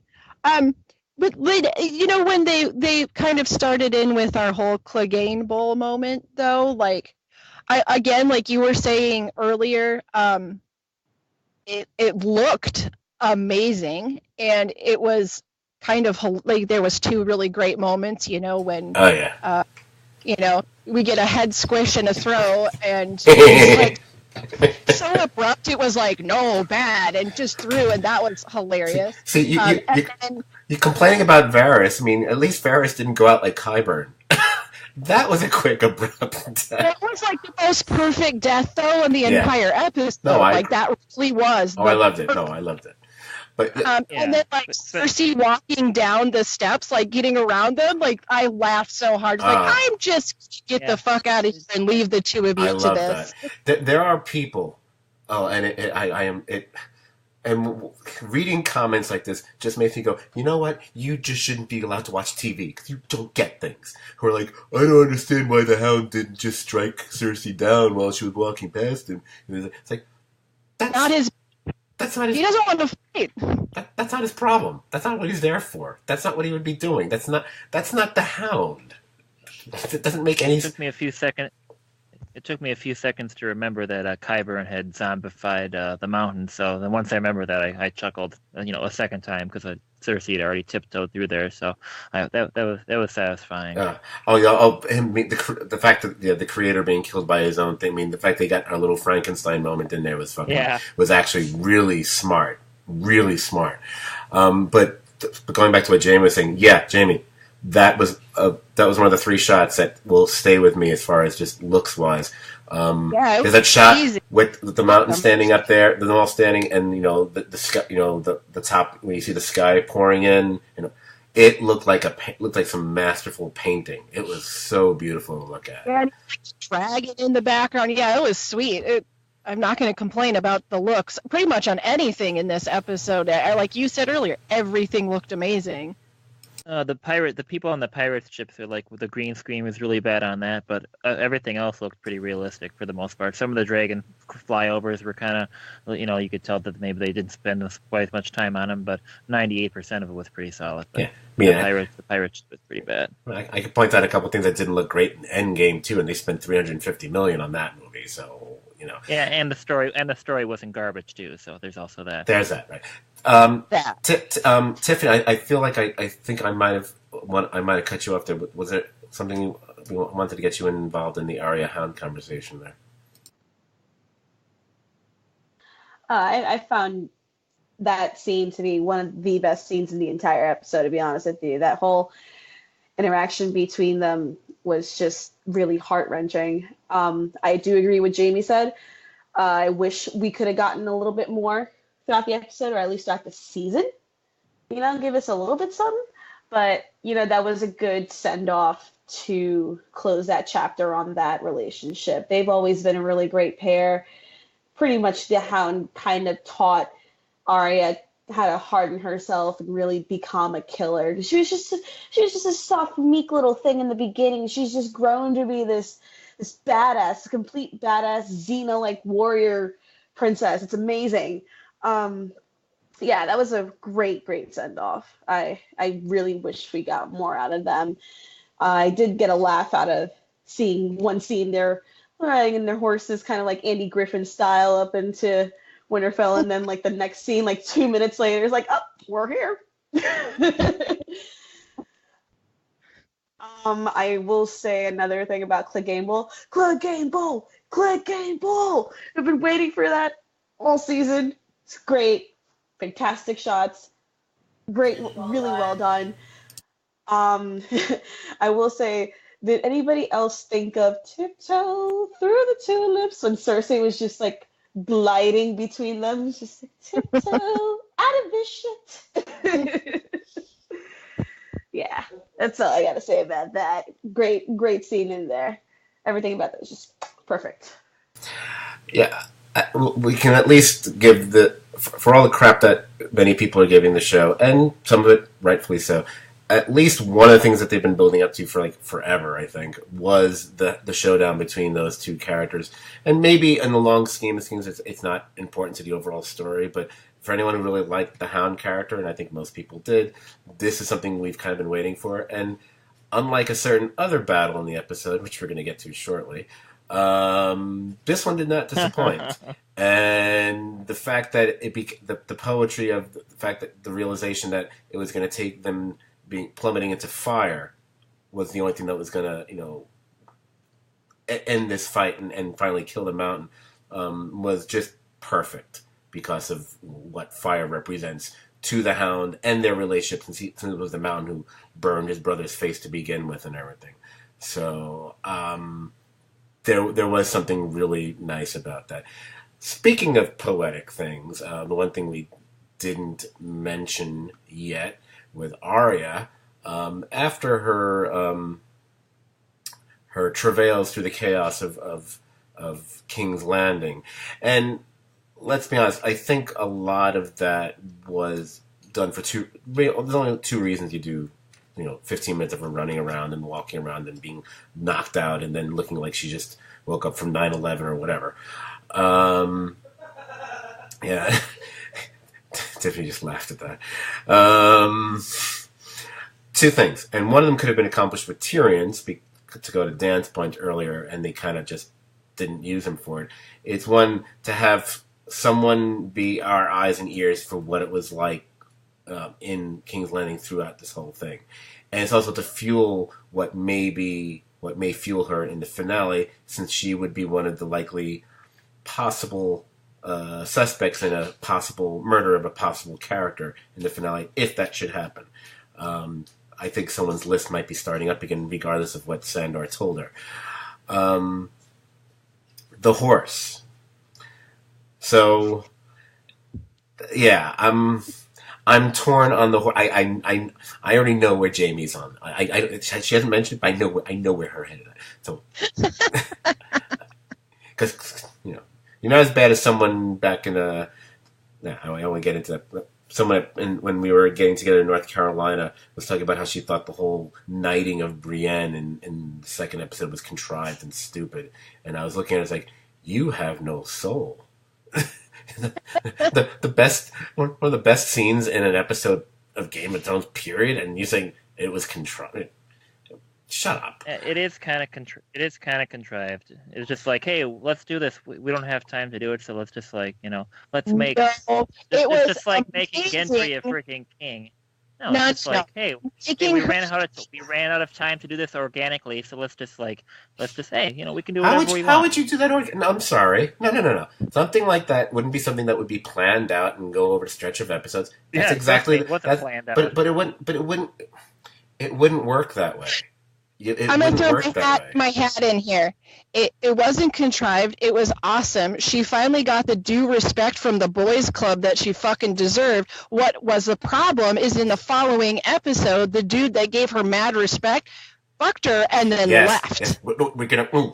Was going to say, all that was moot because Jamie had to pull the most F-boy move of 2019 and just said, peace. Bye. Hope you like that knighting shit that I just did. Like, what? Come on, dude. There you go. No, I think we are going to be in wildly in sync on this one. I don't know if were we up to this yet? Oh man, we are up to this. Okay, good. Let's just get to it right now. Jamie, Cersei. Let's just get to Jamie. Because, Cersei, whatever. Because I feel like we're probably more upset with the Jamie situation than we are with the Cersei situation. Or at least a lot of people I know are, I should say. Let's go right to what you guys were talking about. As far as people being upset with Jamie going back to Cersei and blah, blah, blah, my feeling is the mistake wasn't necessarily in this episode. The mistake was having Jamie sleep with Brienne. that whole thing. Never, it Yep. didn't feel right in that episode. The culmination of the relationship and where it led to should have been the knighting, not the one-nighter. You know? It didn't. Exactly. Yeah. And I told you, I think I said something about it last week. If you would have taken that entire episode, like if you would have taken their whole storyline and just taken out the part that was obvious that they had slept with each other, and you go to the next morning and he's going to leave Winterfell and go back to Cersei, and he is telling Brienne what a bad person he is. I've done all of these horrible things in the name of my sister. Yeah. And she would have grabbed him and begged him to stay the same way. No lines changed whatsoever. They Right. just had not slept with each other. I agree. That would have been one of the most fucking powerful moments in TV when he rode away and turned around and she was crying. I agree. They blew it. I understood that there was it was fun to have the odd little parallel between Arya giving up her virginity and Brienne giving up her virginity, and how differently they went about it, and what emotional impact it had on either of them. One apparently none. One a lot. I didn't need that because of it that single-handedly, to me, it weakened Brienne's characters to a certain degree, which was unfortunate because on one hand we were like, yay, Brienne actually gets to be a quote-unquote, experience like what it is to be a woman or something, some contrived kind of thing like that, I would say. But it kind of, it tainted her, and it kind of ruined his arc.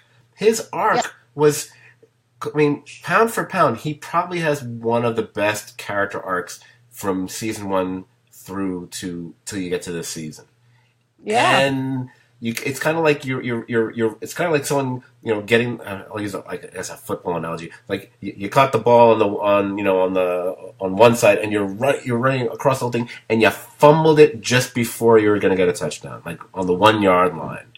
And the issue that some people had was wrong, because it shouldn't have been, oh, I can't believe he's going back. It was like, no, everything he's ever done, even through his redemptive journey with Brienne and bringing her coming back to King's Landing and giving her the sword, he was still doing it in all to get back to Cersei.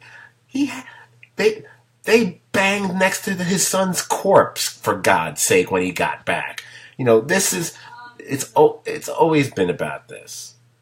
Well, and how much more important, because I think we can all agree that we're pretty disappointed on the way he went out and kind of on the way Cersei went out on some level. How much more, how much better would it sit with you if none of that, none of the one night stand thing had happened between him and Brienne? He leaves.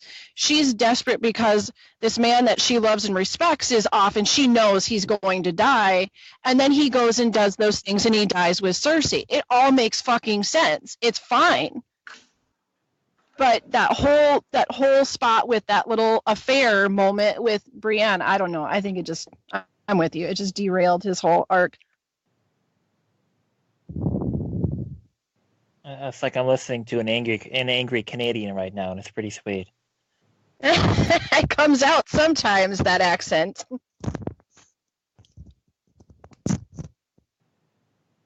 I agree with you guys on this subject. I honestly, I will disagree with Scott when was saying that kind of sleeping with Jaime that night kind of broke Brienne. I actually think it made her a little more aware of her femininity, if anything. That was her first night ever with a man, period. So we went through this whole cycle of emotions where she got knighted, she felt accepted for once as one of the guys, or not even just that, just being accepted as a knight, being a woman of power, or just someone with power in general. That was great. And being accepted by the man that she truly loves, and the only man that she really felt like this really great, because she saw something in Jaime. She saw what we all saw in Jaime through that whole roller coaster of a character arc that these godforsaken writers have put us through. This heart attack. I'm sending them a hospital bill later. Just going through all of that and then sleeping with each other and then having to see this one person just throw all of that away. We felt like Brienne in that moment, I think. And I think that was really well done on the writer's part. That one part. That's it. That's all I'm giving them credit for. We all touched Brienne in that moment. I'll give credit to the actress, and I do echo, thankfully not literally right now, that it was that was more in service of Brienne, and as Tiffany was saying, discovering her, finally getting in touch with her femininity, which obviously had not been a situation for her in her life beforehand, whatever. But gosh, I hate the idea of you have to build up one character by tearing down another, and I hate having to build up one character's storyline by screwing up another one's. And as much as I love Brienne, and she's definitely a favorite, that really just screws up because honest question, does anyone truly? Does anyone truly think that Jaime had those kind of feelings for Brienne to that extent? I just don't think he knew what to do with them. No, I think he was looking for like a way he could not be a bad person, and he was trying to just cling on to any way where he could just not feel like he was a piece of shit. Who doesn't think he's a bad person? Yeah, I think chucking Bran out a window probably was first step of some of the stuff's kind of crappy, and he went from being entitled asshole to out in the real world dealing with stuff, things not going super well, and then just he found just a way where it started to work, where he his chance of redemption, but in the end he just didn't have high enough self-esteem to do it. And kind of to touch in what Tiffany was saying, I appreciate hearing that point of view, that she sees Brienne's story a little, I don't know, I guess more positive that outcome than I do, because I don't know, and maybe it says something about me, but to me, girl, I gotta give them one for a girl. And like I said, it may be saying something about me, but when the way I viewed it is, we're going full Molly Ringwald here, is we've got the popular guy who's finally paying attention to the not so popular girl, bringing her to the parties, she's feeling a little bit better. He gets this relationship with her, but in the end, Blaine still goes to the popular girl at school. He leaves the not popular girl for the popular girl. So we have Brienne, who's been knighted, and now she's crying because the dude left her for the queen. I don't know. It's just something about the whole thing just felt icky and repeated. And if he really had true strong feelings for her, legitimate ones, maybe he could have done better than hey, it's hot in here, take my shirt off because I only have one fucking hand, take my shirt off. He could have just been I've enjoyed my time traveling for 9 months at a time across Winterfell, fucking through the twins with you. It's fucking amazing. But it's just truthfully, I feel like if the writers really wanted Brienne to really actually delve into that place of her womanhood and actually experience the world as a woman, they would have put her with Tormund, because he fucking worships her. Because he would have made her feel beautiful. This is true. She did not choose wisely. No. They never do on here. What, Jamie, was it? I can't remember if it was you on a podcast or someone online. It had mentioned something which had not occurred to me during that episode, that's in all likelihood the only other woman that Jamie's ever been with, because he's been with Cersei from the get-go. And I was like, oh, that's... So him being kind of stupid and awkward and dumb with it's so hot. And he was like, well, he doesn't know how to be cool around another chick other than his sister. So... Tyrion's got more game than his brother, it suddenly occurred to me. Even though Tyrion usually paid for it, but whatever. Okay, so let's get back to this. So Jamie. Yeah, I want to keep the focus on Jamie right now, because I got to shift to what, for me, is probably my least favorite thing in the entire episode. What I call the dumb thing in the episode, the dumbest thing in the whole episode. The Jamie versus Euron, or Moron, or whatever his name is. Yeah. That douche canoe. Okay, number one, it's the stupidest and worst battle I've had to sit through since Jamie and Bronn and the Sand Snakes. It was on that level of bad. It cemented my sentiment about Euron, with all the really nicely crafted characters, and some of them are larger. In fact, most of them are larger than life. But Euron is just a ridiculous cartoon of a character. Like I said in the last podcast, he might as well be like waxing his mustache and rubbing his hands in glee all the time. He's ridiculous. I'm not going to say he's not real. I don't like when people start using words like, and I've seen this. People I know, some other people on this thing are friends with, actually use phrases like realistic about, when they were critiquing Game of Thrones. And I said, wait, are you using the word realistic when you're talking about, like, one of the biggest fantasy sagas, in modern age? Like, shut up, you just don't know what words to use. But this character is awful. He's stupid. Nobody's ever... Yeah, we've never had any reason to give a crap about him ever. I mean, they really just... And if you're gonna kill him off, then bring back Yara. What happened? What, they couldn't afford to have Yara come back? They didn't want to pay for one more actor to be on this episode.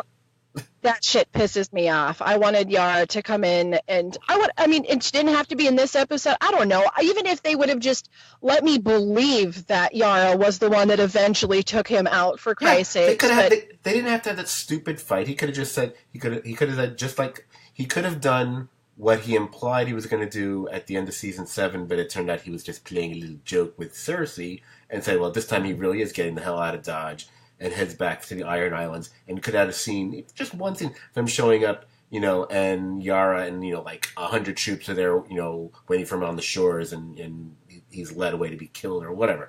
That would have been at least some satisfaction. This was stupid. This was dumb. Yeah. And I think it's just I think that's like a general story weakness with this character too, because I think that they would have been a lot better served. Because did any of us care or thought he was like some big badass when he threw 5,000-year-old Balon Greyjoy off a bridge? No, we didn't care. So, but if there had been a character let's say Theon had a brother, there was some some asshole that could have showed up in season 1 or 2, and we could have had several years of him being a progressive badass. Yeah. But we just don't care. We just end up with this douchebag that just his entire fleet gets blown up, and he just wants to talk about fucking Cersei still for some reason. Everything you have is gone, and you just swam 5 miles, and you're just gonna hey, let's talk about you killing the king this one time. Yeah. Let's talk about me fucking your sister, because this nobody was the least bit entertained by that. I feel sorry for that actor getting the fucking having to play it that, because I just imagine it just. Let me get this straight. This worthless, stupid asshole of a character, number one, gets to have sex with Cersei, which very few people have done. Jamie and I guess Robert Baratheon, I guess. I'm pretty sure that might actually be it. Not even. Yeah. And I gave a compliment to her hair. I liked her hair, and I didn't get any. I would put a bag over it. And number two, this is the guy who takes out one of the dragons? Are you fucking kidding me? Really? Him? This guy? This guy? So her two dragons are taken out by the Night King and this jerk. What? He's like the guy that goes into the gas station at 5 minutes before they have to stop selling beer, and buys 8 cases of Milwaukee's and 3 packs of Marlboros, and he has nunchucks in his back pocket, and jumps in his fucking El Camino and peels out of there. You are such a Missouri girl, man. I got 5 of them living on my street alone. I know. But do you still have do people still have the Nazi flag on their house by you anymore? Have they taken that down? Yeah, I'm actually looking at their garage right now. Oh my god! Yeah, that's one. I gotta tell Tiffany about that later. We don't realize what it's like outside of New York sometimes. Crazy. But the fight, it's awful. It's just I don't even. It's to me, worst thing in the episode. I would rather Danny burn another 100,000 kids than have to sit through another minute of that stupid fight. It was just so fucking horrible. Okay. Even if Jamie was some character where, like, you know, I guess just like Brienne, we saw what we wanted to see in the long run. Mm-hmm. It still doesn't deserve to get shanked by like the lamest douche clown imaginable, and then just like not, you know, it doesn't even die from the mortal wound that he gets from lame. It's just like. And can I just say, why couldn't have it been Bronn? Like, if we had to kill Jamie in some stupid fight on the beach, why couldn't it have been Bronn? Yeah, I agree. I mean, although we had that fun scene in the previous episode, at least that would have been, whoa, that's a fight that we kind of, it's a fight that we wanted to see that we didn't know we'd want to see. This, no one wanted to see this. Yeah, it's too bad Bronn didn't pull Euron out of the water like he pulled Jamie out of the water. That would have been pretty awesome too. Really brought back that great moment from the last season. You bet. Oh boy, I'm sensing sarcasm. How unusual for this podcast. Okay, so we're kind of that's now we're going to get to more about Jamie in a moment, but let me just sidestep over to Cersei, because we're getting eventually to the two of them, you know, reuniting, whatever. Before that, we got Cersei in the window watching and in various stages of denial about everything. Question. And again, this might have just been me. So when the bells started ringing, and then we see Daenerys on, you know, aboard Drogon, and she's still in like super seething mode, and then they take off, and they have that little moment where it's almost like, ooh, it's like they're having a stare down a mile away from each other or something, which I actually didn't mind that at all. Did we think that that the dragon and Daenerys were swooping right to get right to where Cersei was, and we were gonna have like something like her flapping outside the fucking window or something like that? Did that cross anyone's mind, or did we automatically assume, oh, she's just gonna burn the whole damn city down? I'm just curious if anyone else. I did. I just thought she was going after Cersei, to be honest. I didn't watch it until the next day, and I already knew people weren't happy, so I figured something kind of stupid was going to happen instead of like the predictable thing. So I wasn't the least bit surprised, but I was a little disappointed, I guess. Even though I don't like Daenerys, I was still disappointed. And I don't like the people in King's Landing either. They can fucking die, but still, that was great. Tiffany. Burn them all. I have mixed feelings. I was really hoping for something a little bit more epic, but you know, it is what it is. I guess I'm not even going to debate it anymore. I'm sending the writers to the hospital bill for all this emotional strife that I've been going through. I thought we were going to get Mad Queen versus Mad Queen. We did not get it. Not really. Yeah, I thought there was a few missed moments there. I don't know. I don't even really have anything to say except for meh. Yeah. Although Missandei get killed when we all cared about Missandei, just like Obama did. So it all makes sense, right? Okay, but honestly, if Cersei's gonna go out in such a blah way, if we weren't gonna get this awesome battle, why couldn't have Missandei just put her chains around that bitch's neck and jumped off the wall with her? I know, you're right. You're right. I love it. Ghetto AF. Right? Yes. It was deserving for sure. It was definitely, they needed to be. I'm a big fan of Cersei, always have been until this season. But man, this I mean, I get it. It was kind of humanizing to her character because she is a mother, deep down about it. And, you know, really all it was is just for whatever demon spawn that was growing in her belly next. Because let's look at Cersei's track record of children. She really wasn't bringing anything of value to this world. But, you know, it was a humanizing moment. I appreciated it. Could have been a better death. Please? Can we reshoot something? I'll start a Kickstarter. That's fine. She deserved a better death. Well. Oh, absolutely. 100%. Yeah, and I don't mean deserved because she's so evil she needed to really suffer. Like, her character was amazing, and she deserved a better death. I'll let you two continue. I did. Yeah. She was surely one of the more stronger women in the show.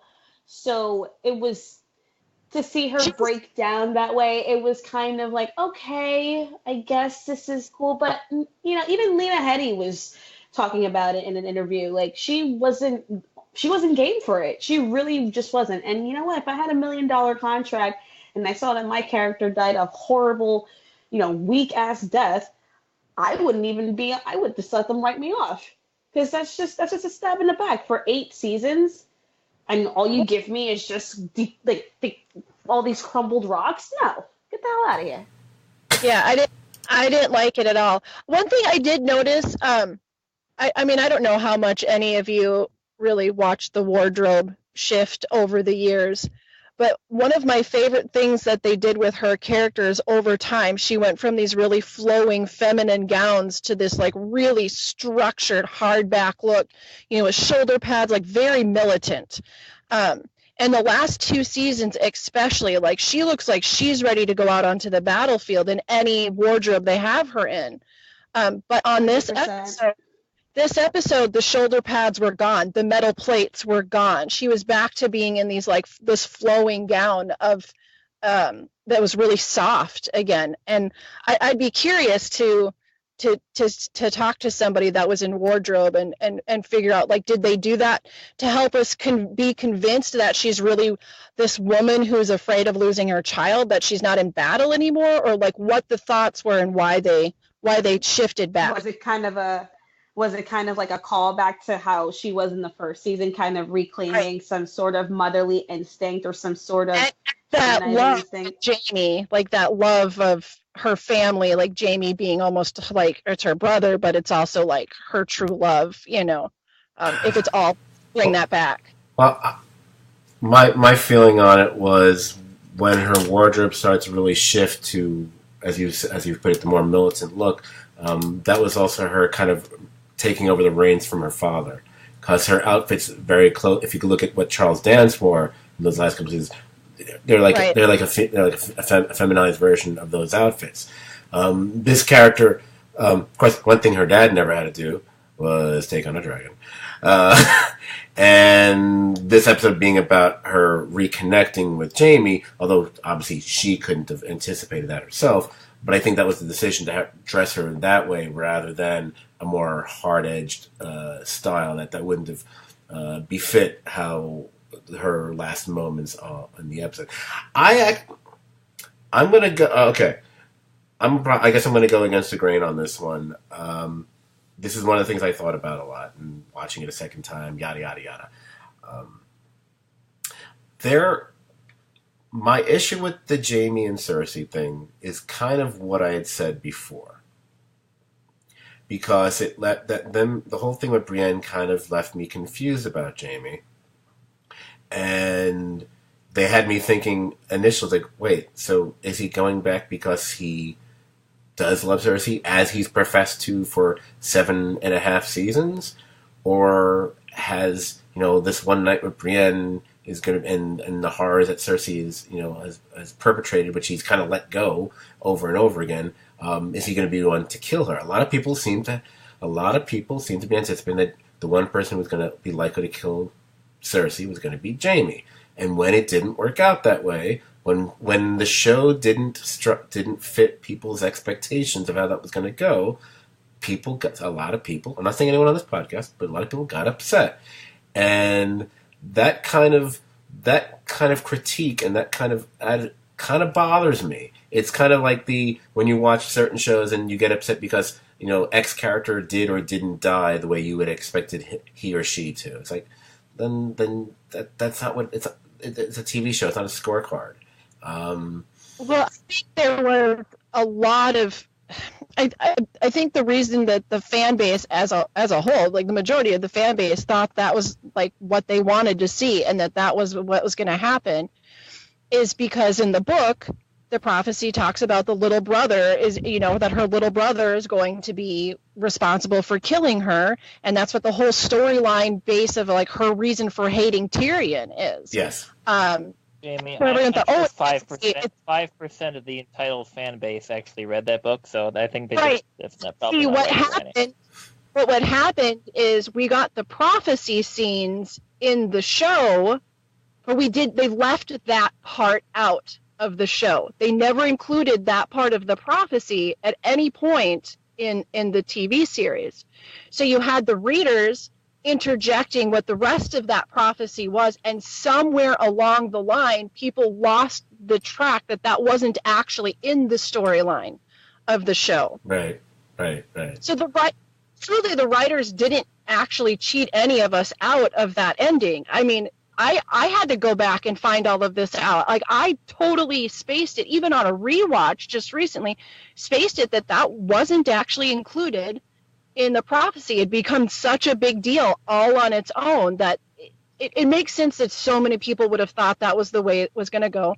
And it makes sense that so many people would have been upset because they get it. No, absolutely. I'm just, the thing that makes me curious about people being upset to whatever extent of how Cersei went out, as Tiffany was describing before, and as other people have as well. And to be serious, not to be flippant about it or anything, it makes me curious how we would have wanted her to go out. Wow, Siri must have thought I said something. It's talking to me in the background. Siri has ignored me for years, and now it's piping in during the podcast. Shut up, Siri. Anyway, wow, that was weird. Because I mean, basically, Cersei goes out by either by being directly murdered by somebody, and it would either be Jaime or Arya or unknown third person. Would that have worked? Maybe.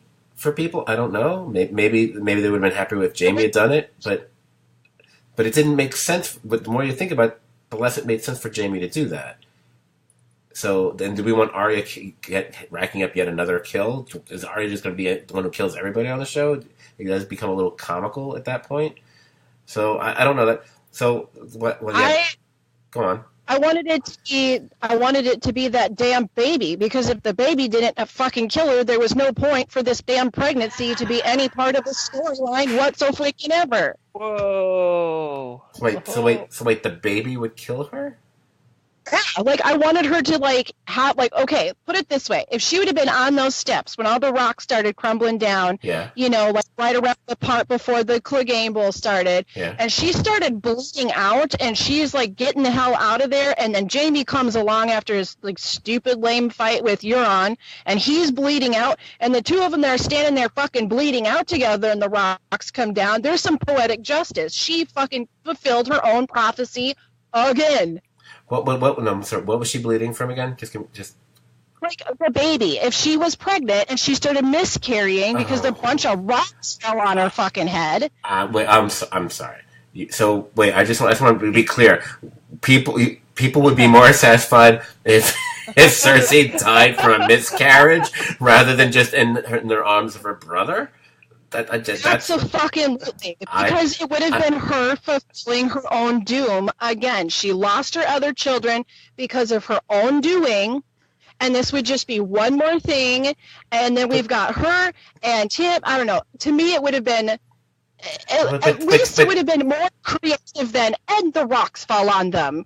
Black. Well, technically, her death is brought about by her own actions. Because if she hadn't, had Miss Andy killed and so on and so forth, and had it's the same damn thing. I'm sorry, I'm disagreeing. A miscarriage would have been lame. A miscarriage to me. Cersei dying by a miscarriage is like it'll be like let me finish my point. Then you can trample over me. It would be like watching a sitcom for 9 years where I'm wondering who someone's mother is. And then at the end, we finally meet her, and then she dies of cancer.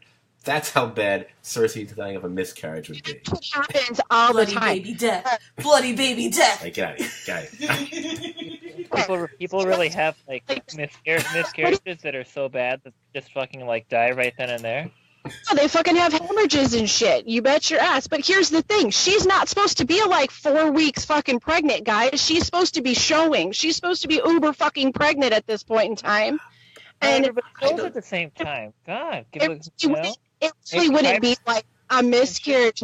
It would be like, what is that? Like a placenta, what is that called? I don't know. But there's like, people die in childbirth. People die all the freaking time in the olden days before modern medicine. Well, it happened. Well, as far as I'm concerned, this still takes place on another planet in another universe. So I don't know what their physiology is. So for all I know, their conception rates could be like 18 months or something, and they. We are talking about a place where, like, you can get stabbed in the stomach a bunch of times, and like soup fixes it, and like you can like Frankenstein people, and you can take off people's faces and then like wear them. Exactly, because a lot of all that happened about 1,000 years ago, right? Well, basically, what I'm saying is, like, it didn't have to be that way, but like it to have fulfilled some prophecy or whatever, it didn't have to be Jamie. Like, it was rocks, like fucking rocks fell down. It wasn't even a cool shot of rocks falling down. I just love the fact that you're. Go on, Dan. I love that she's so angry that like they were killed by rocks, but like having like a shining elevator level of blood like come out of her fucking like ovaries, or would have been just like that would have been like totally satisfying. Having a big stain on her crotch. That would have been the way. And then the rocks come down. That's what I want to see. That's what I want to see. It's got to be bloody as shit before the rocks come down, motherfuckers. She should have been like Lyanna Stark, only yeah. I'm just saying, there could have been a million other ways to do this without really having to go out of their way that much, and it would have been more satisfying. I think it was the lamest villain death.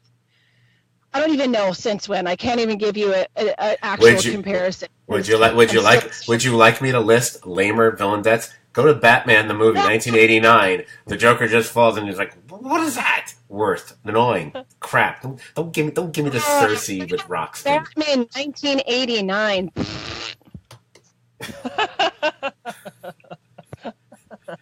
I don't know what your mouth fart was supposed to represent, but I gave you an example. He was no villain. He was no villain of mine, Scott. No villain of mine. That noise she was making was like simulating the Joker having a miscarriage. It's all too soon. All this. I'm just looking to see if there's a way I can mute JV, since she's basically knocking Jack Nicholson, which he should know is a no-no on this podcast. There are certain things you don't do. That's the one you don't.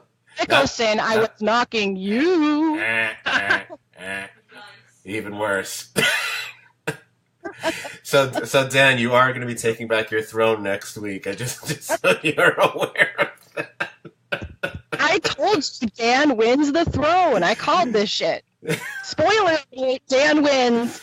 I know nothing. I didn't want the throne. I know nothing. I want to go fuck my aunt now. Jesus Christ. Oh, man. Yeah, I just wish that Danny could have. I wish John could have got Danny pregnant, so then that child, like Danny, would be their great aunt, and that'd be really fucking hot. It's stuff going on. That's Missouri style there.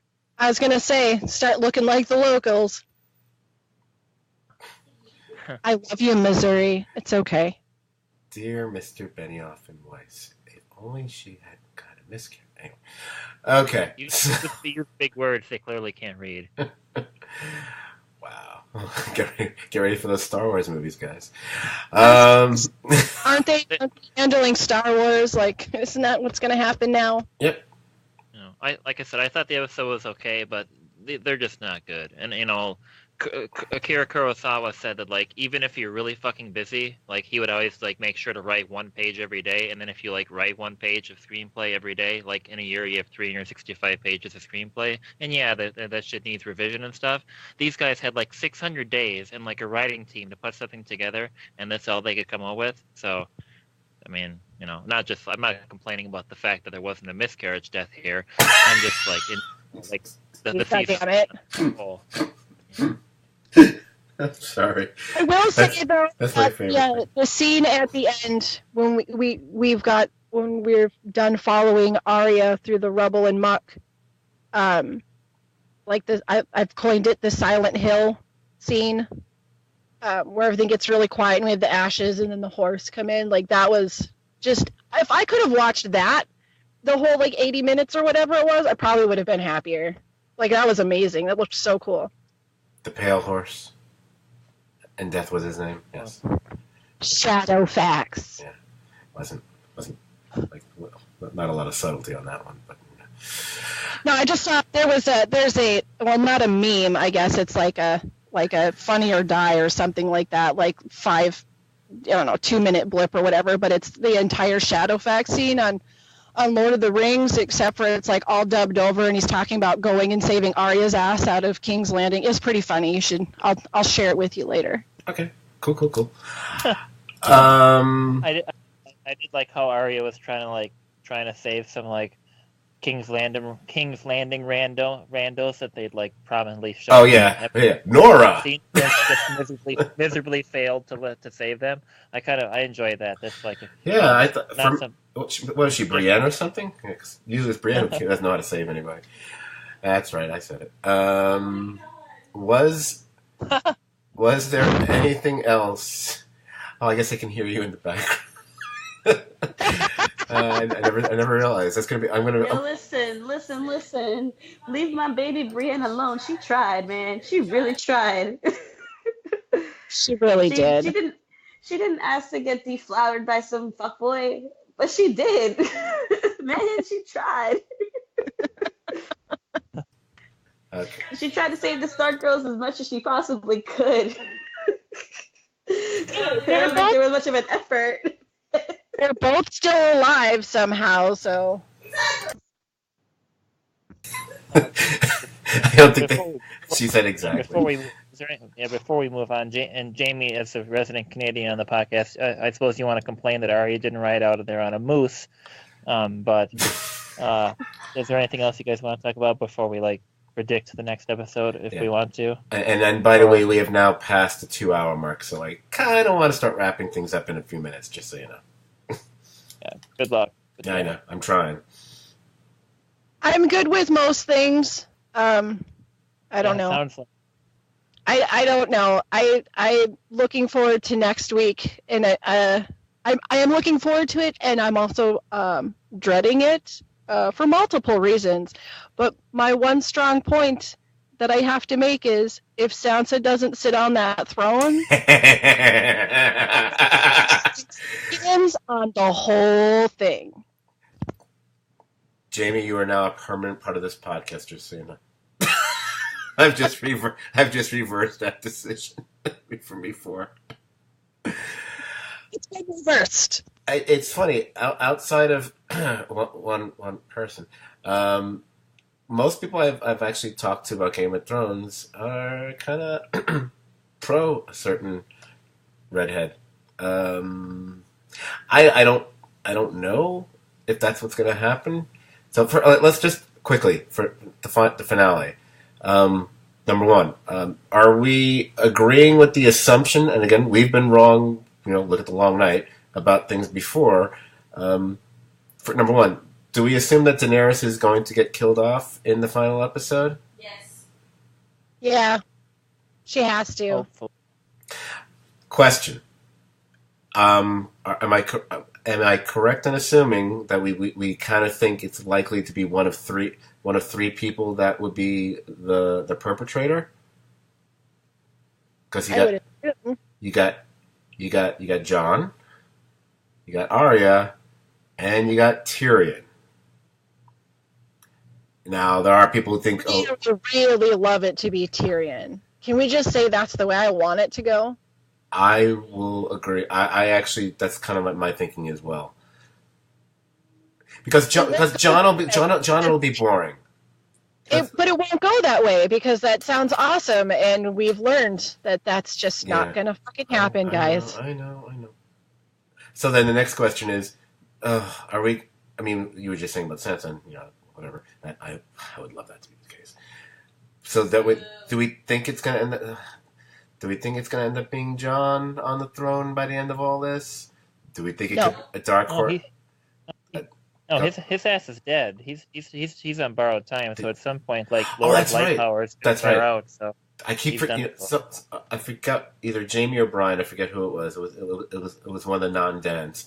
I think said that on a previous podcast, and I totally forgot about that. I was like, oh yeah, he's totally on borrowed time. So this will be served. Like, he doesn't actually have to be the one that's supposed to sit on the throne. He's just supposed to help the person who's got to be on the throne get there. So you got Sansa, and they still have Gendry out there.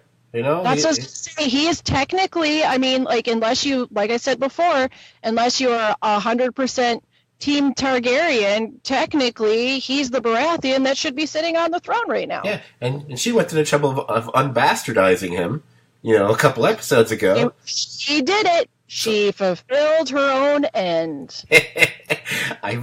So I think I would say it's a pretty strong chance there, and it'd be nice for Davos because someone he helped out actually gets there. And by the way, we didn't really talk about Davos in this episode much at all. I thought it was funny. Davos, the guy who I never really see fighting, it seemed like he was on the front lines there for a second there. I was like, Davos is on the front lines? Is he actually going to fight at all? And then he kind of disappears. Davos has a habit of disappearing all the time. Arya could be Gendry's hand if he ended up being the king too. That'd be okay. Right? Exactly. Called it.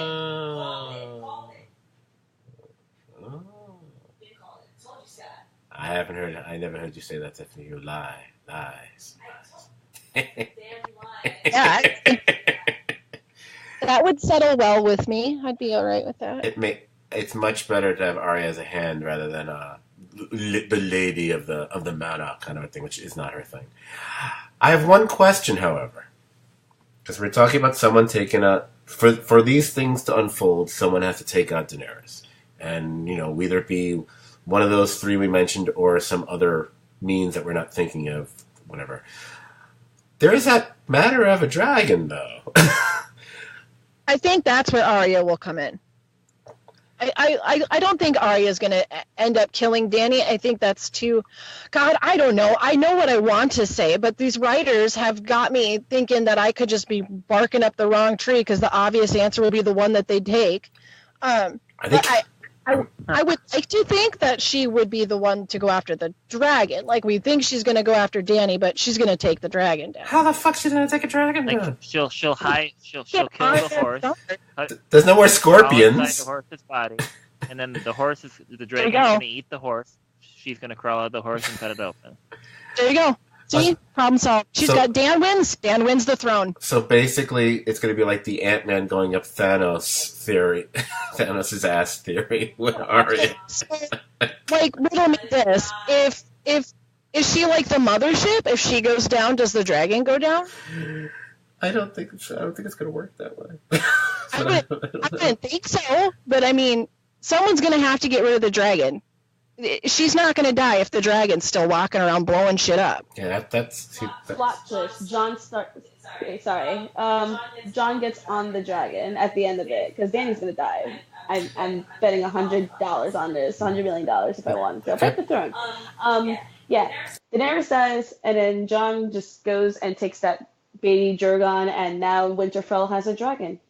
I don't know, Well, and okay, remember, I don't remember what episode it was, but remember when they've been talking about it a lot this week, when Dany has the premonition and she walks up to the Iron Throne and it looks like there's snow everywhere. Right, but we can interpret it as being ash now. Right, okay, so when we see all of that and then we're going, oh, okay, well now we can say that it's ash. Well, what if it is actually snow and it's just representing that the North takes the throne? That's conceivable. Or how about the dragon suddenly metamorphoses and all of a sudden we get Jason Momoa in the final episode because the dragon's actually just the reincarnation of Drogo and he's the one who ends up on the throne. There we go. Well, see, okay, in that premonition that she has where the snow/ashes are in the throne room, she gets interrupted before she puts her hand on the throne. She gets interrupted and she walks out on the wall and Drogo and her son are there. Exactly. So she dies before she can touch the throne. I think it's going to. Maybe. I think the end of Game of Thrones is going to be about cats and dogs, and we're going to get Sir Pounce is going to come back from the dead and rule with Ghost. And it's going to be a cat and dog on the throne. I'm all in. I'm all in. Sign me up. And there's your animated spin-off from Game of Thrones. Yep.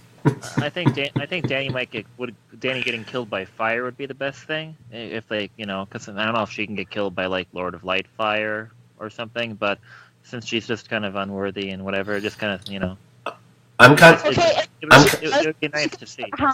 Think about how shocked and awesome it'll be to see her fucking face when she realizes that she can burn. That would be pretty cool.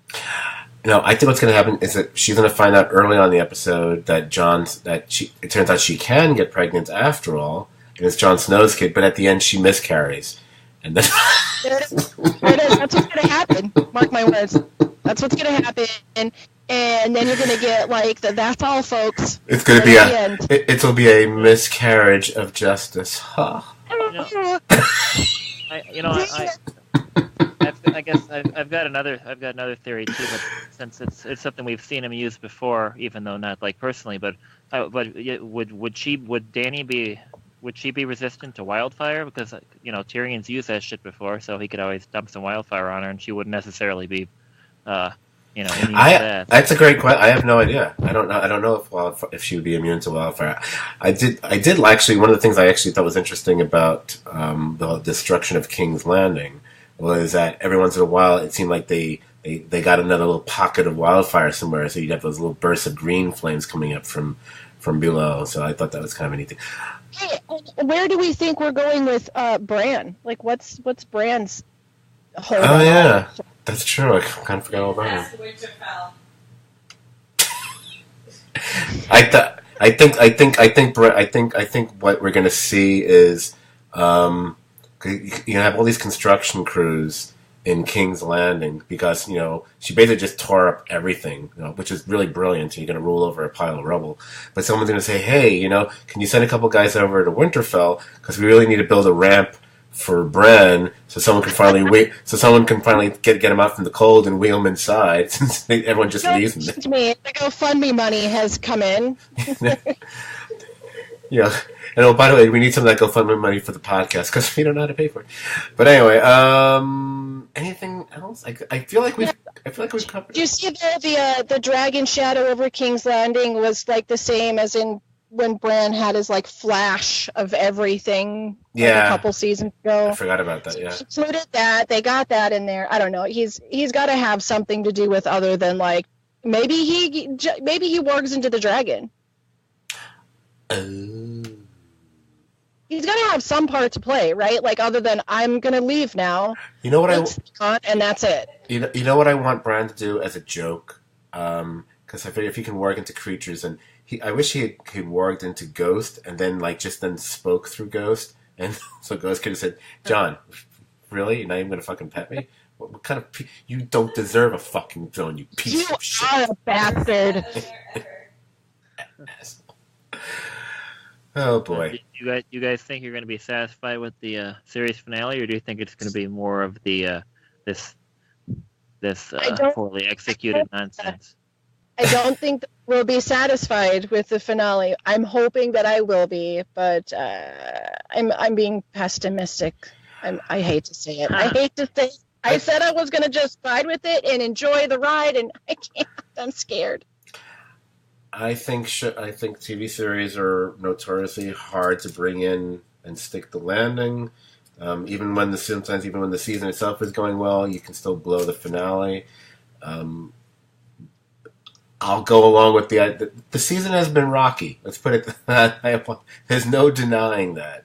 One can be more or less negative about it as one wishes, whatever. I'm going to be. I can't believe me of all people. I'm going to actually be different and be cautiously optimistic about it, and I kind of want to see where it goes. And this is one of the few finales of a TV show because there's so many characters that are still in play. So I'm kind of curious how they service and handle them, and the somewhat ripped on second episode of the season. I'm not one of the people who ripped on it. Was an example of, you can write an episode where, every character gets their moment to shine at one point or another. I'm hopeful that they can pull that off in the finale. I don't think they will, but I don't know if they can. There's so much resolution to be made. But my feeling is if they can somehow, and it's hard to be optimistic about it, if they can somehow, if the major things land well, I'll forgive kind of forgetting about the minor things. Like if you pull off the whole Danny throne whatever thing to my satisfaction, I'll forgive if for some reason we don't see Bronn again or something like that. Even they forget that he made the deal with Tyrion or something like that. I'll be okay with that. I'll be okay with Tyrion dying if it makes sense for the story and it works, and it's not like we don't get Tyrion getting burned by a dragon in the first 15 minutes like Varys, Right. Because that would piss me off. Yeah. Yep. Okay. And by the way, and if they kill Davos, I am breaking the TV. I'm just. I was talking to someone called me earlier today to talk about Game of Thrones. Even though I said I don't want to talk about it, I got a podcast later, but then I ended up talking about it for half an hour. And Davos came up, and for some reason said, "You know what? I don't know why, but I'll be most pissed of all the characters still left on the show. I'll be most pissed off if they kill him off, because there's no reason to kill him off. He's There's nothing there, yeah. He's so good. He should. Stannis could have been king. He could have been king. Anyway, so if y'all enjoyed this podcast, and good Lord, if you made it this far, you must have. Hopefully, you will therefore enjoy hanging out on our Facebook page. Facebook page is the Serious TV Drama Podcast. Type it in. Join the page, like the page, whatever the fuck the phrase is at this point. It's late, I don't remember. And join the conversation about various TV shows such as Game of Thrones. You can also find us on the iTunes. Type in Serious TV Drama Podcast. You can subscribe to our feed, and you can rate and review us. Holy crap, for the first time in years, we've actually gotten, I think, 3 more ratings and 2 more reviews in the last week or two. So I've discovered the identity of one person. I have no idea who the other person is. It's kind of bothering me. But good. It shouldn't be anyone I know. That makes it, real. You can also Google us and find us in a million other places. And you can follow us on Twitter. Our handle there is at STVD Podcast. It's STVD as in Serious TV Drama. Wow. I want to first thank Jamie, once again, for being the trooper that she has been for most of the season so far. So thank you for joining us once again, Jamie. Well, no problem. I never turned down an opportunity to bitch about things. That's what makes you Jamie. I want to thank our surprise guest, who's, keeping my neighbors up in the other room right now. So Tiffany, thank you for your contributions. You done me proud there, gal. Thanks, Tiffany. Aw, well, it's been a pleasure. Yep. I hope I get to do this more in other, hopefully not less horribly written seasons of things. I'll probably be back soon. Who knows? Oh, you're definitely invited back now that you agreed that the writing's horrible. Amen.